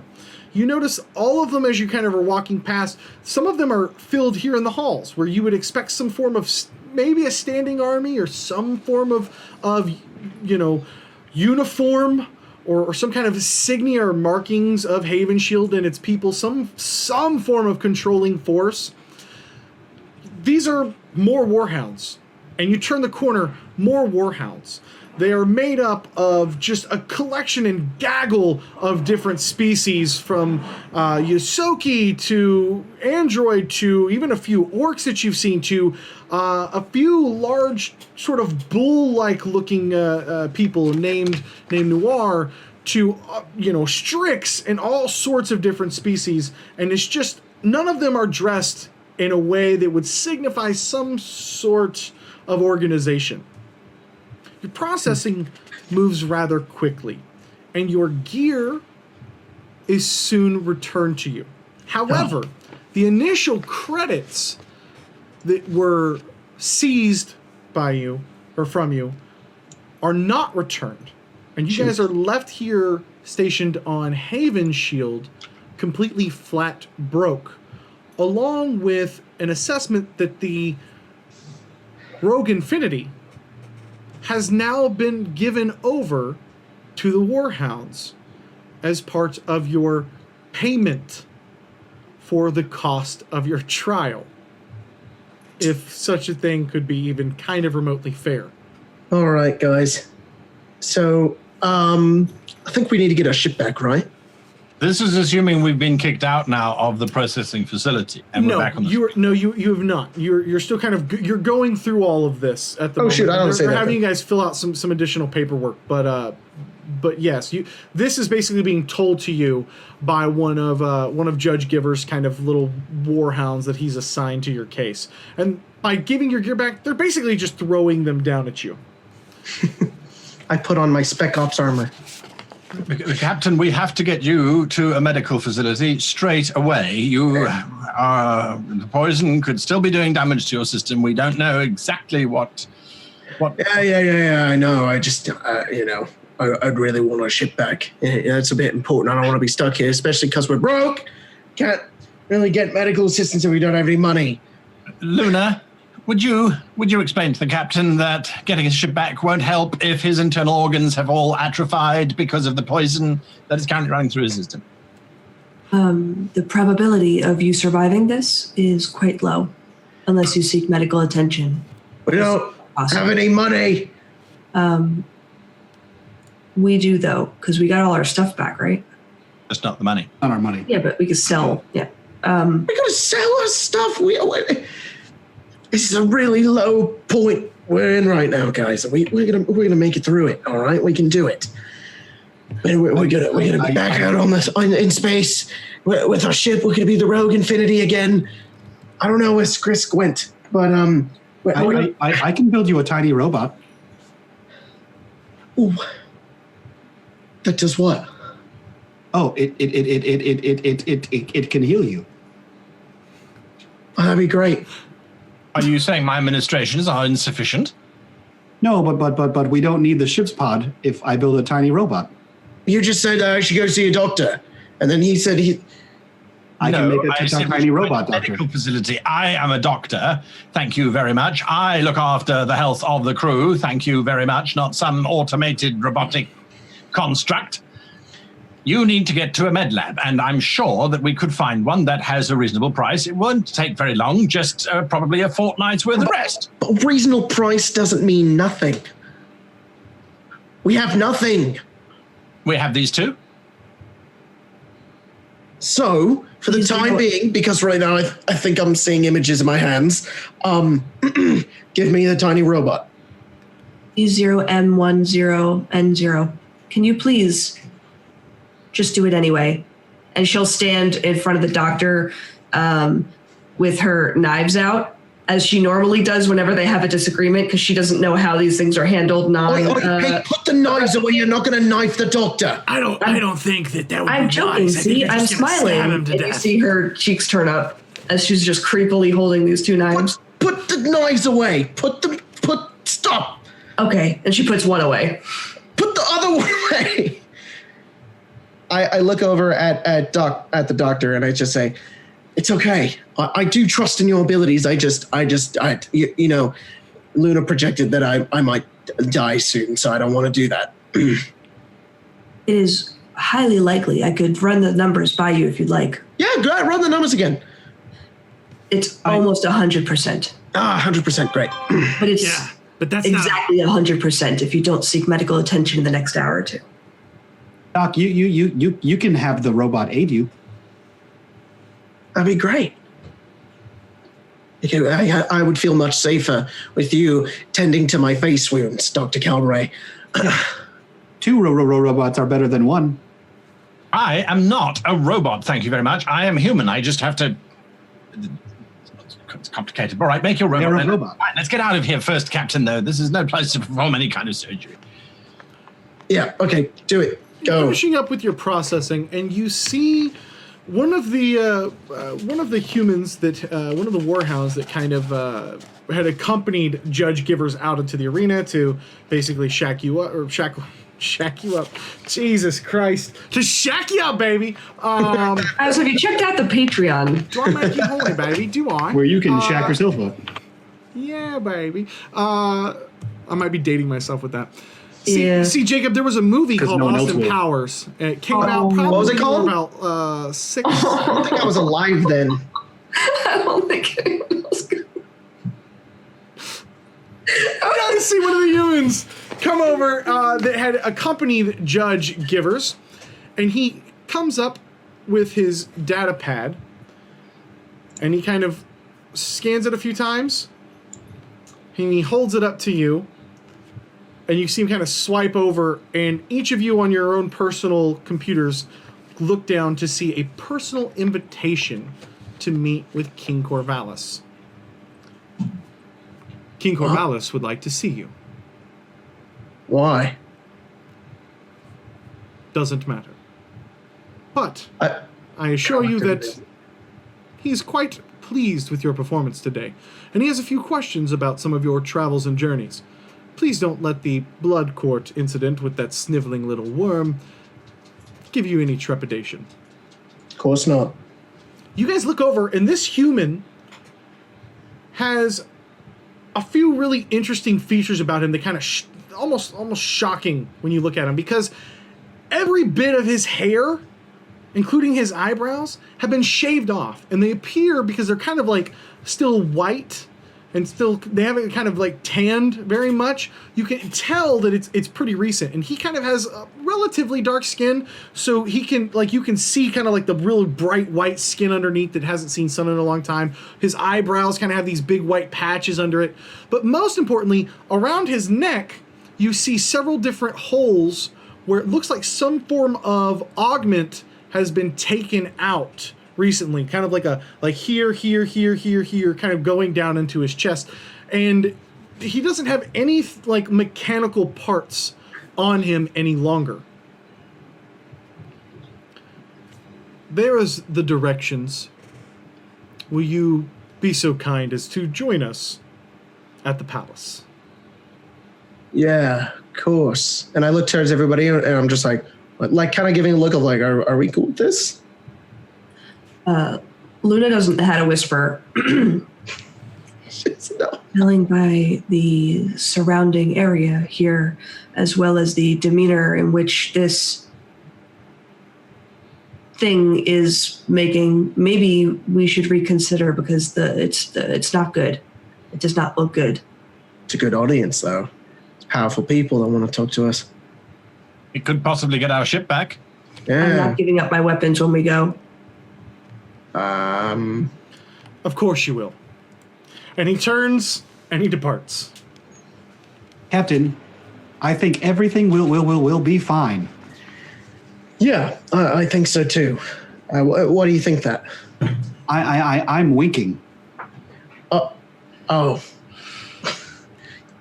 that's good. That's all right. I didn't see the wink. He doesn't have any eyes. Listen, guys, we're gonna have to really pull some favors here. We're really gonna have to try to get our ship back. You know, we can't really be the Rogue Infinity without the Rogue Infinity. So, you know, maybe it's good we talk to this king guy, whoever he is, and maybe he can. Maybe we can do something for him. Yeah, but Lacia told us not to trust anyone. Yeah, we don't have to trust him. We just have to swindle him. Oh, you're playing Dave. That's what's happening. Okay. Yes. I just went as well. He's just I our guy. just picked up on that, and I was like, why does he keep doing this weird thing? What NPC is this? Did I miss the introduction? No. Do I need more? Do I need more Jersey? No, you nailed it. No, I think maybe we should probably not trust anybody. Don't drink the water. How dare you? I love you, Dave. Cast Blar. Do we know who this king is for the record? Oh, yeah, yes. You know, because as you guys kind of slid into Haven Shield, you know, you guys have, there's scans, there's information, you know, that you guys will know, even on some of these really kind of crazy far out places in interstellar space. because this is such a hub of notorious activities, again, this is sort of like Tortuga, if you will. King Corvallis is the autocrat. Hell yeah, you know who King Corvallis is. This guy is an absolute dictator of this place. He So not like a runs good Haven guy. Shield. He might be Look, a good guys. guy. You don't know. Look, guys, He didn't send you to the Bloodcourt. getting an audience with somebody of this magnitude is commendable. Very, hard to do, and we're not nobodies, but we should definitely not people should be talking to a king. So I think it might be a good idea. And I agree, but I think that you need to have medical attention first. I have a narcotic available, which someone could sell, and that would certainly raise a significant amount of money. Easy. Let's sell that, and then we can get some money, and I can be not dying. yeah, let's sell some drugs, and then we'll go meet the king. Well, don't say it like that. Exactly. Now, and by the way, you guys know that you have seen enough of Haven Shield at this point as you flew in, as you were accosted, all that. A king is kind of a loose term. He's like the king at the junkyard.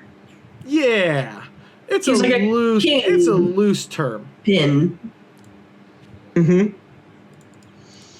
And we have Dave just coming in. We here have just- Dave Friant back on set, everyone. David, it's like you never left. Oh my God, your sweater says Kool-Aid. That makes me so happy right now. I don't think I've been this happy at all. Amazing. Oh, Dave, it's so good to see you. We changed your character a bit. He's a virgin. He loves drugs. Nice. Mostly those are the big ones. We won the little thing, and we just got out, and we got invited to go talk to a king. So that's what we're discussing right now. I feel like we didn't change his character at all. Yeah.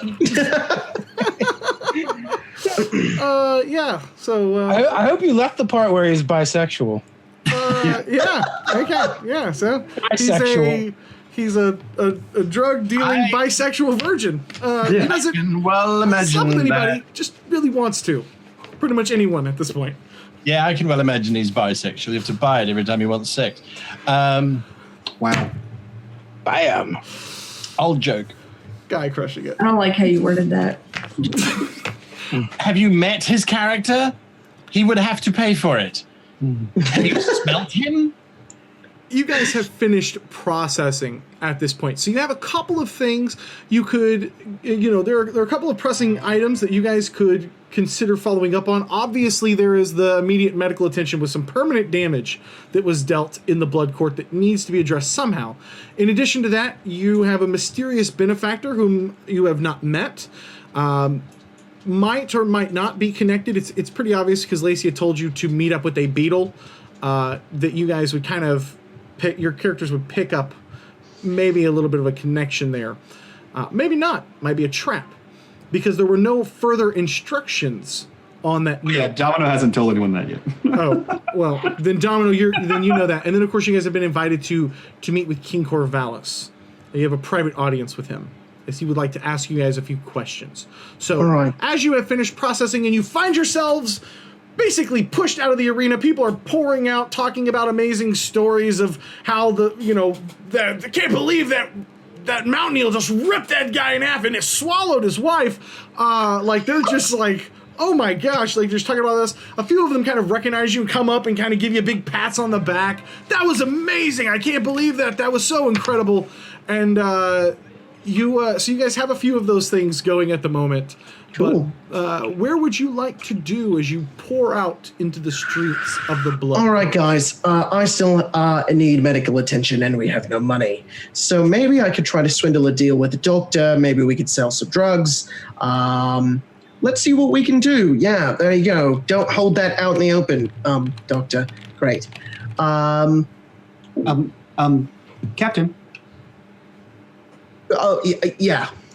I have something here, and he pulls out the beetle. What's that? It's a beetle. It's a beetle. Is it a real beetle? I mean, there was a beetle and a letter that had a picture of a beetle on it. It's literally like a note card with a little blue insect, maybe a beetle. Right, yeah, we need to find beetle, don't we? There's nothing else. Outside of that, it's completely blank. I was supposed to we had to meet up with this beetle. Right. Somewhere? This was inside the crate. The crate. How was it inside the crate? Because I took it out. Yeah. Who put it in there? I want to see the beetle. Is it an access card of some kind? Will it open a door somewhere? Or, have you? What's on the back? Just blank. Just blank. Interesting. That is the person that we were supposed to meet up with, was Beetle. Should look into this more, but I'm going to go get fixed. And Cody, is there any nearby doctor facilitation places that I could get all this goop off of my skin? A cheap hotel would be sufficient. That's going to get more goop on your skin. Yeah. I don't want more. I want it off. We don't like that word where I come from on our world. Fixed. That's a bad connotation. I think you're muted, Cody. That would make a lot more sense. So yes, you know that the doctor has a medical bay on the Rogue Infinity.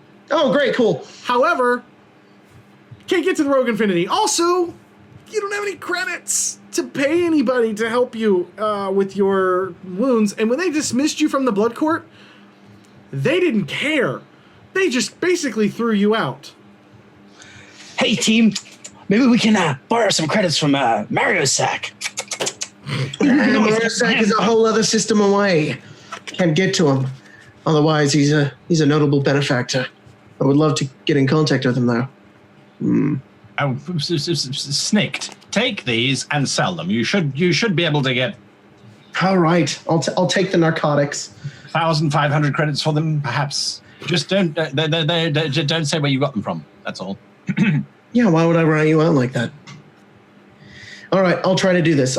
So, Cody, I'm going to go down and I'm going to pull up my sleeve, and under my sleeve is this watch-like technological piece, and I push a few buttons on it, and my form just like this. Like there's some glitching in the front of me, and then I change into a completely different human-looking person that doesn't look like me. Probably just a completely different hair color, different face. I look like Shia LaBeouf. That's what I look like. And I'm going to try to sell these by using my theme knowledge and background stuff. Try to find some where the back alley drug dealers are at, and try to sell off these narcotics throughout the rest of the day. Okay. If I can do that. If I need to make any disguise check rolls, I have a little envoy thing that I can do. They don't care here in Haven Shield. They don't care. Okay. And you're like, oh man, is it going to take me a while to find somebody? No, it's not. This is a city of trade. Perfect. This is a place of double dealing and all kinds of terribleness. It is very easy to find someone who will buy your illegal narcotics off you. But I do want to ask, how are you approaching people? What are you trying to do here? Are you trying to scope some people? I'm going over to some people that I think may know a thing or two. I'm just like, I got some stuff to sell. How does this work, Jacob? You tell me. Is this off of personal experience, buddy? Yeah, this is personal experience. I'm very experienced in these kind of things. They don't have a storefront, so yeah, I kind of have to ask around, don't I? Being an outlaw, I figure that Jet knows his way around this kind of. Very quickly, you're kind of pointed over. You see one of the people that you come up to kind of like lower his head, and he kind of like gives you like a little hand signal, like shh, and he's like, "Don't go on 7th Street with that." Okay. I won't go on 7th Street. That's part of the Red Hawks. I just see Jet in like a hood, and what are you buying? Yeah. He points to the one drug in his coat. Yeah. You don't want to be seen selling that over on 7th Street. You want to go to 12th Street. You'll find some buyers over there. All right. I'll do my best. Thanks for the information. Are you Ace Ventura now? What happened? Alrighty then. Do you want to buy some of these drugs? Because they're real drugs, you know. All narcotics in my coat. I feel we should have probably sent the androids to try and sell this stuff. I'm not sure the captain knows what he's doing. We say as we watch him going from person to person down the street. What are the rest of you doing while Captain Smith needs to try to find somebody to sell these? Watching him go, what are you buying? What are you buying? What are you buying? I just picture Jason with Resident his Evil now. cloak, like, hey man. Yeah. But it's just one packet. It's just the one drug. Yeah. I have drug. You're like one a quantity. ticket scalper who bought one too many tickets right before the game. Just one too many tickets. Yes. Perfect. Doctor, maybe we can pass Domino off as a sex bot or something. I'm right here. That is convenient for selling of services if they can see the merchandise, generally speaking. But I don't have ports. Oh, we can fix that. Just give me about an hour. We can, obviously the dock isn't going to work because you can see his brain, and that isn't going to turn on anybody. Well, maybe we could charge extra for that. More cheddar. I am not convinced that this conversation is going in the right direction.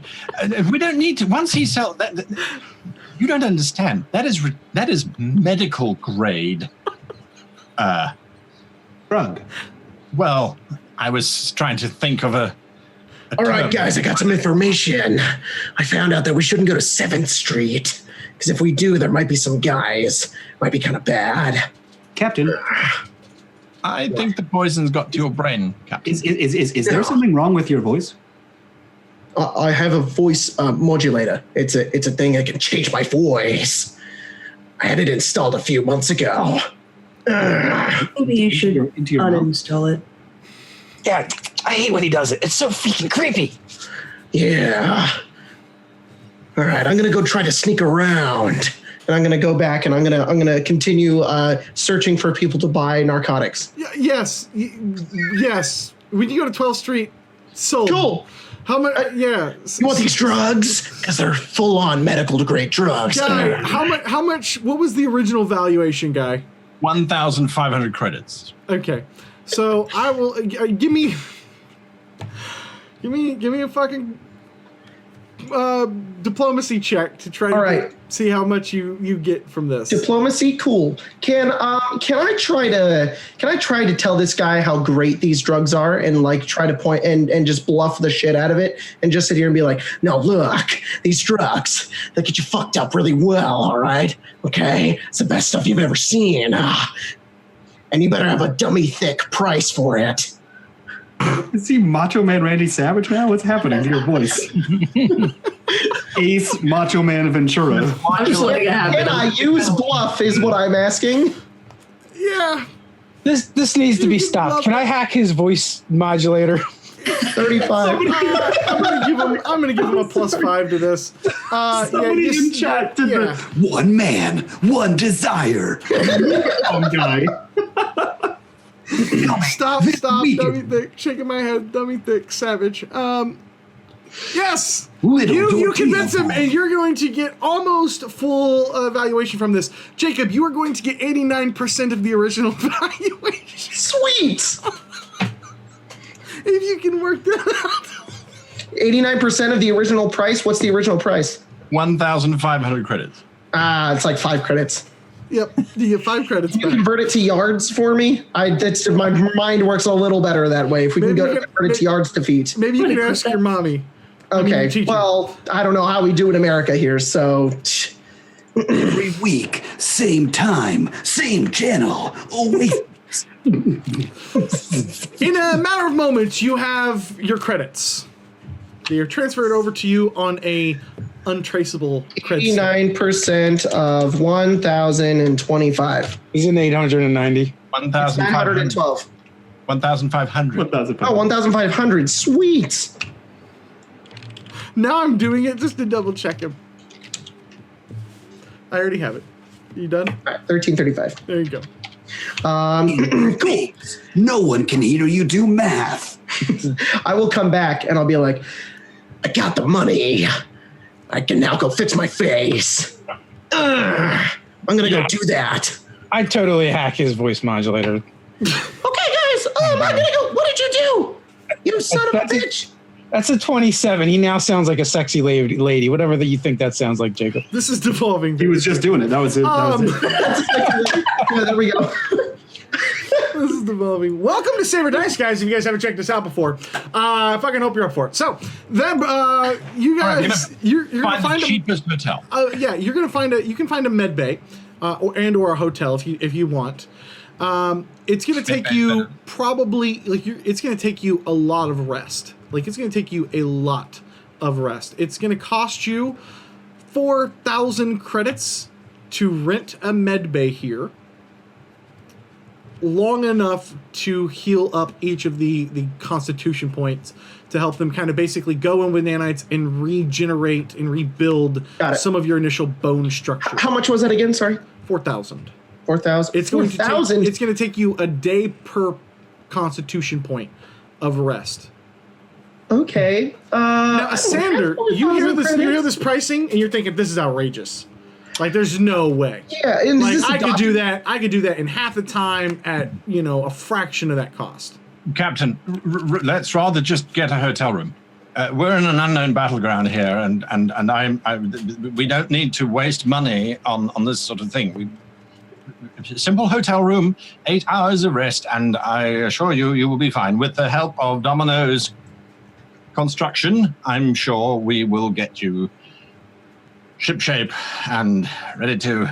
All right, Doctor, that sounds great. And I walk back, and we're going to try to find a hotel. You easily can find a hotel at the it's just called the Ramshackle, which is a very fitting name. The Ramshackle, great. The Ramshackle. All right. Which is a very fitting name. Everything here on Haven Shield, you're like, I know that we live on a ship, but this is ridiculous. I can't believe our ship is nicer than a lot of these places. Everywhere you really walk, frustrating. There's trash on the streets. There's people fighting in brawls and stuff. There's people just drinking and pouring and doing some other lewd activities out in public. You guys cross over a few streets where they've set up different trade posts, and you can see several of the warhounds kind of walking along the streets, either drunk or making passes at people or picking on them or bullying them or anything like that. And you're kind of getting a really good vibe for the type of place that Haven Shield is, the type of place that King Corvallis runs here on this world ship of Haven Shield. It's going to take probably, it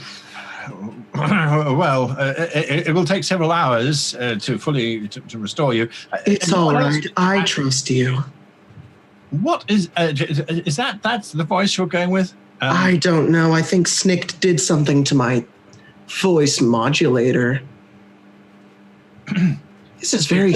They always blame the Yasakis. I know you did it, Furball. Our chances of being targeted have increased dramatically since your voice changing. Okay, there we go. I fixed it. Right. No one else was injured or infected with poison. You're all clear, right? No. I was. Really? Well, heal Domino first, please.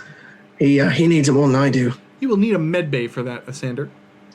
I have an advanced med kit which allows me to set it up as a potential. It is a med bay for one person, so I can treat one person as if I had a med bay. That's dope. It is. So here's what it will cost you. It will cost you, it would be very easy to procure here. Apparently, hospitals are all the rage, so it'd be easy to procure here. The medical supplies, in order to do that, we're going to give that a cost of 75 credits per point. Each day spent in the med bay or you treating them will reduce that point. So I don't know how many points of constitution damage have been done to Domino and his bone structure. Just one. So I don't know if it matters, but my healing bot can do a bunch of shit as if it already had a med kit. Like medicine, first aid, treat deadly wounds, treat drugs or poison. Yeah, this is permanent bone damage. It has been eaten away by venom on the crest eaters. So this is something that you will need a more permanent treatment for. If you had a simple wound that could be stitched back up or whatever, absolutely, 100%. This is something that needs to be physically treated by the doctor or someone. All right. We're going to need a few supplies. If perhaps Luna and Domino and Snicked, you wouldn't mind procuring them. I'll write them down very quickly. Well, why don't you hit? And go. That's what I need. I need 12 of these, right, and 5 of those. Okay, understood. And do not over purchase on this one, right? Good. Right. So take that. I'm going to look after the captain. Probably 8 hours, I would imagine. If not longer, and that was quite remarkable, Domino. I commend you. I can read almost anything except that. It's perfectly clear what it says on the note. 5 of these, 3 of those, and 4 of these. I can speak every spoken language. Well, all right. I grabbed the note from the doctor. Clearly. I wad it up and I stuff it in one of my cheek pouches. I thought you were going to stuff it in Domino. I was like, wow. Apparently he does have a slot. Yes. So while you're arguing here, and I'm assuming you said you had procured a room. While you guys are arguing here at the Ramshackle, you hear kind of some noise coming up the stairs in this direction. Sounds like there's kind of a little bit of a ruckus going on maybe. And you can hear like a sharp little like, kind of like from some female in one of the other rooms or maybe passing in the hallway. And just a moment later, your door slides open.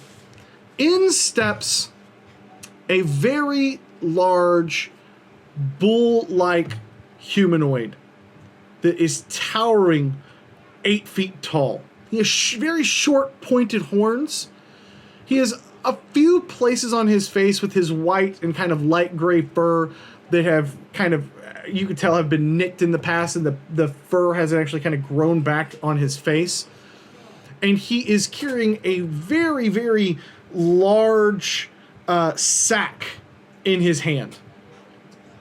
He steps in immediately. 3 or 4 more, and you guys can give me, you guys can give me a check if you want, but it's gonna be very obvious that this is probably a group or force here, maybe warhounds, maybe something else, as they kind of step into the room. And what kind of check? Sander, you recognize them. You actually recognize this. This is a noir. You saw this particular warhound passing along in one of the hallways while you guys are being processed out of the Bloodcourt. He steps in, stares at you for a moment. The room fills up with more of these kind of bull-like men. And then in addition to that, there is one sort of blue-like humanoid with whipped back hair who has these kind of like metallic wings spread out on his back. All of them are armed to the teeth. Ammo belts and armor all on each of them. As he kind of steps in, he takes that bag, he flips it down so he can kind of grab the bottom of it and dump the contents out. And thudding onto your floor is a Ysoki. Is a Ysoki you recognize, Jet, as Wagner. As the Sorry, what's Ysoki his name again? As Wagner. Wagner. As the Ysoki hits the floor, you hear ding, and Domino's chest cavity opens, and the junk he was making from the scrap outside falls over. I can make the heal bot now. Wagner, what are you doing? He's dead. Oh, he's dead. He's. I thought he was just in a bag. Slumps down to the floor, I Dead. pull out one of my laser pistols and hold it up on the med bay that apparently I'm laying on, and I come over and say, "Who the fuck are you?" Warhound, Captain. You see him kind of like pause for a moment, and he kind of looks over. Are you really gonna shoot me here? I just brought you a gift. Yeah. Why? Because, and he kind of walks over, grabs one of the chairs, sets it down in front of him, kind of straddles it, leaning on the back here heavily. Me and my crew, we're the ones that were assigned to check out the Rogue Infinity. And, we found something pretty interesting. As he kind of like checks over at his nails. Oh yeah, what'd you find? Looks like a dead Yusaki. We found an encryption. A really interesting encryption. You see, our good old King Corvallis is on the hunt for this human woman who stole something from him. It's a cube or, I don't know. He likes to collect weird old shit. But that ain't the point. The point is that we lost track of her, but not before we saw that she had sent out a message out into interstellar space through the drift. What was interesting about this message, even though we only picked up part of it, was it had a really interesting, and he kind of scans over at you, Snikt, and then back over to you, Domino, and then back over to you, Luna, who are you, I assume, just standing in the back there? She has her hands behind her back.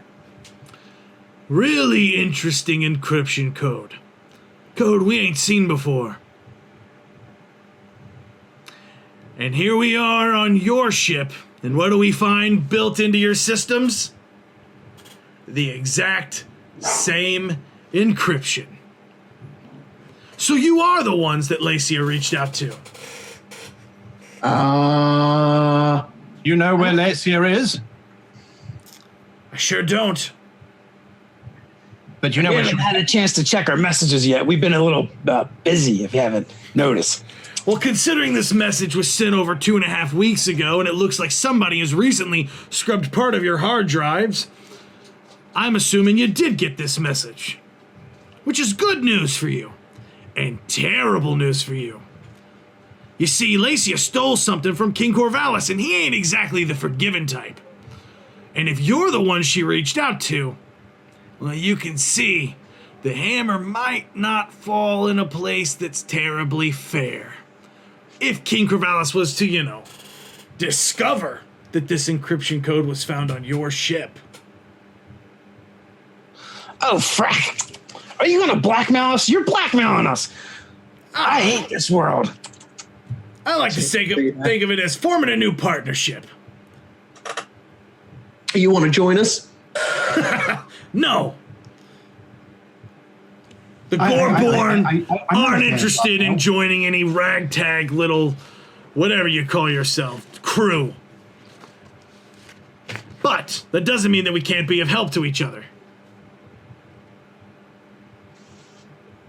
I want half. It sounds like you're threatening us. I'm not threatening you. I'm making you a business proposition. I want half. Word is Lacia's looking for Oasis. And apparently, whatever this trinket is that she's nabbed from King Corvallis to put him in such a mood, well, apparently it had something to do with Oasis. See that? That's called following the trail. Now here you show up after Lacia disappeared, after sending off a message out into interstellar space, and I'm thinking you're her friends, and you're gonna take us to Lacia, and that is gonna take us to Oasis. And But once we hit Oasis, I have a trail you can follow. oh yeah, what's that, Android? Let's say that I'm the one that read the message, and I just purge my memory banks. Ah, see, that wouldn't be good news for you. Or you. It doesn't mean anything to us. We simply go tell the Alpha that we found the encryption on your ship. He tells King Corvallis, and then you got a whole squad of warhounds out for your skin. All right, listen to me. Who else have you told? Because you're real smart and you put this together. That's I haven't told anybody yet. You haven't told anybody else yet, then? All right, that's good. That means that we can keep this deal in between us. Very well. That would be a smart decision. And I pull out my laser pistol and I shoot him in the head. And that is where we are going to end for this evening. Thank you, ladies and gentlemen, for joining us for Saber Dice Oasis. For our first episode, we had some technical difficulties. We had some rules difficulties. We had some, I don't know, were there more difficulties than that? No, it was awesome. What are you talking about? That's all fine because this is the first and last session, probably. Thank you, Mario Sack, for the donation. We will need that money for Jacob's new character art for next session. So we really do appreciate that. Because, Jacob, you know the rule, right? We've already, you pay for your own art if you have to replace it. I'm willing to take risks. How many armed soldiers came in the room with him? There was probably about a dozen. Just checking. Between what could come into the room and out in the hallways. The giant 8-foot Minotaur weapon wielding. We want to give a huge shout out to our amazing sponsors, Fantasy Grounds. Guys, there is a link to the giveaway below. Dave, throw up that link. It's a free giveaway. Like, seriously, just go do it. Go check out Fantasy Grounds Unity. It is going to be an absolute game changer for virtual tabletops. It is the future of role-playing games. So go check that out. We're going to give away 3 standard license of Fantasy Grounds Unity once that thing drops. And then in addition to that, we want to give a huge thank you over to Dungeon Painter Studio. All the maps that you guys have seen here on the show since day one, both for our fantasy games and for now our sci-fi games, and possibly future Pokemon games, maybe. I don't know. I saw that you could actually build some like old school Pokemon maps in Dungeon Painter Studio. That's pretty cool. Are all built in Dungeon Painter Studio. That's available on Steam. Link to all of that down below. If you guys missed any of the show, you want to catch up later, that is going to be posted up over on YouTube. And for all of you amazing patrons, you sexy bastards out there, we've heard you. We hear you. You want podcasts. You want podcasts of the regular Wednesday show. So we will be doing that for all of you amazing patrons as well. So if you guys want to pick this up in pure audio version and form, you can do that over on the Patreon, as well as catch some other perks like our After Dark show, where we get really, how would you describe it? Wow. That's a good description. Right there. Thank you guys so much for watching. We will catch you guys next Wednesday right back here on Twitch. We love your faces. Adios. We're out.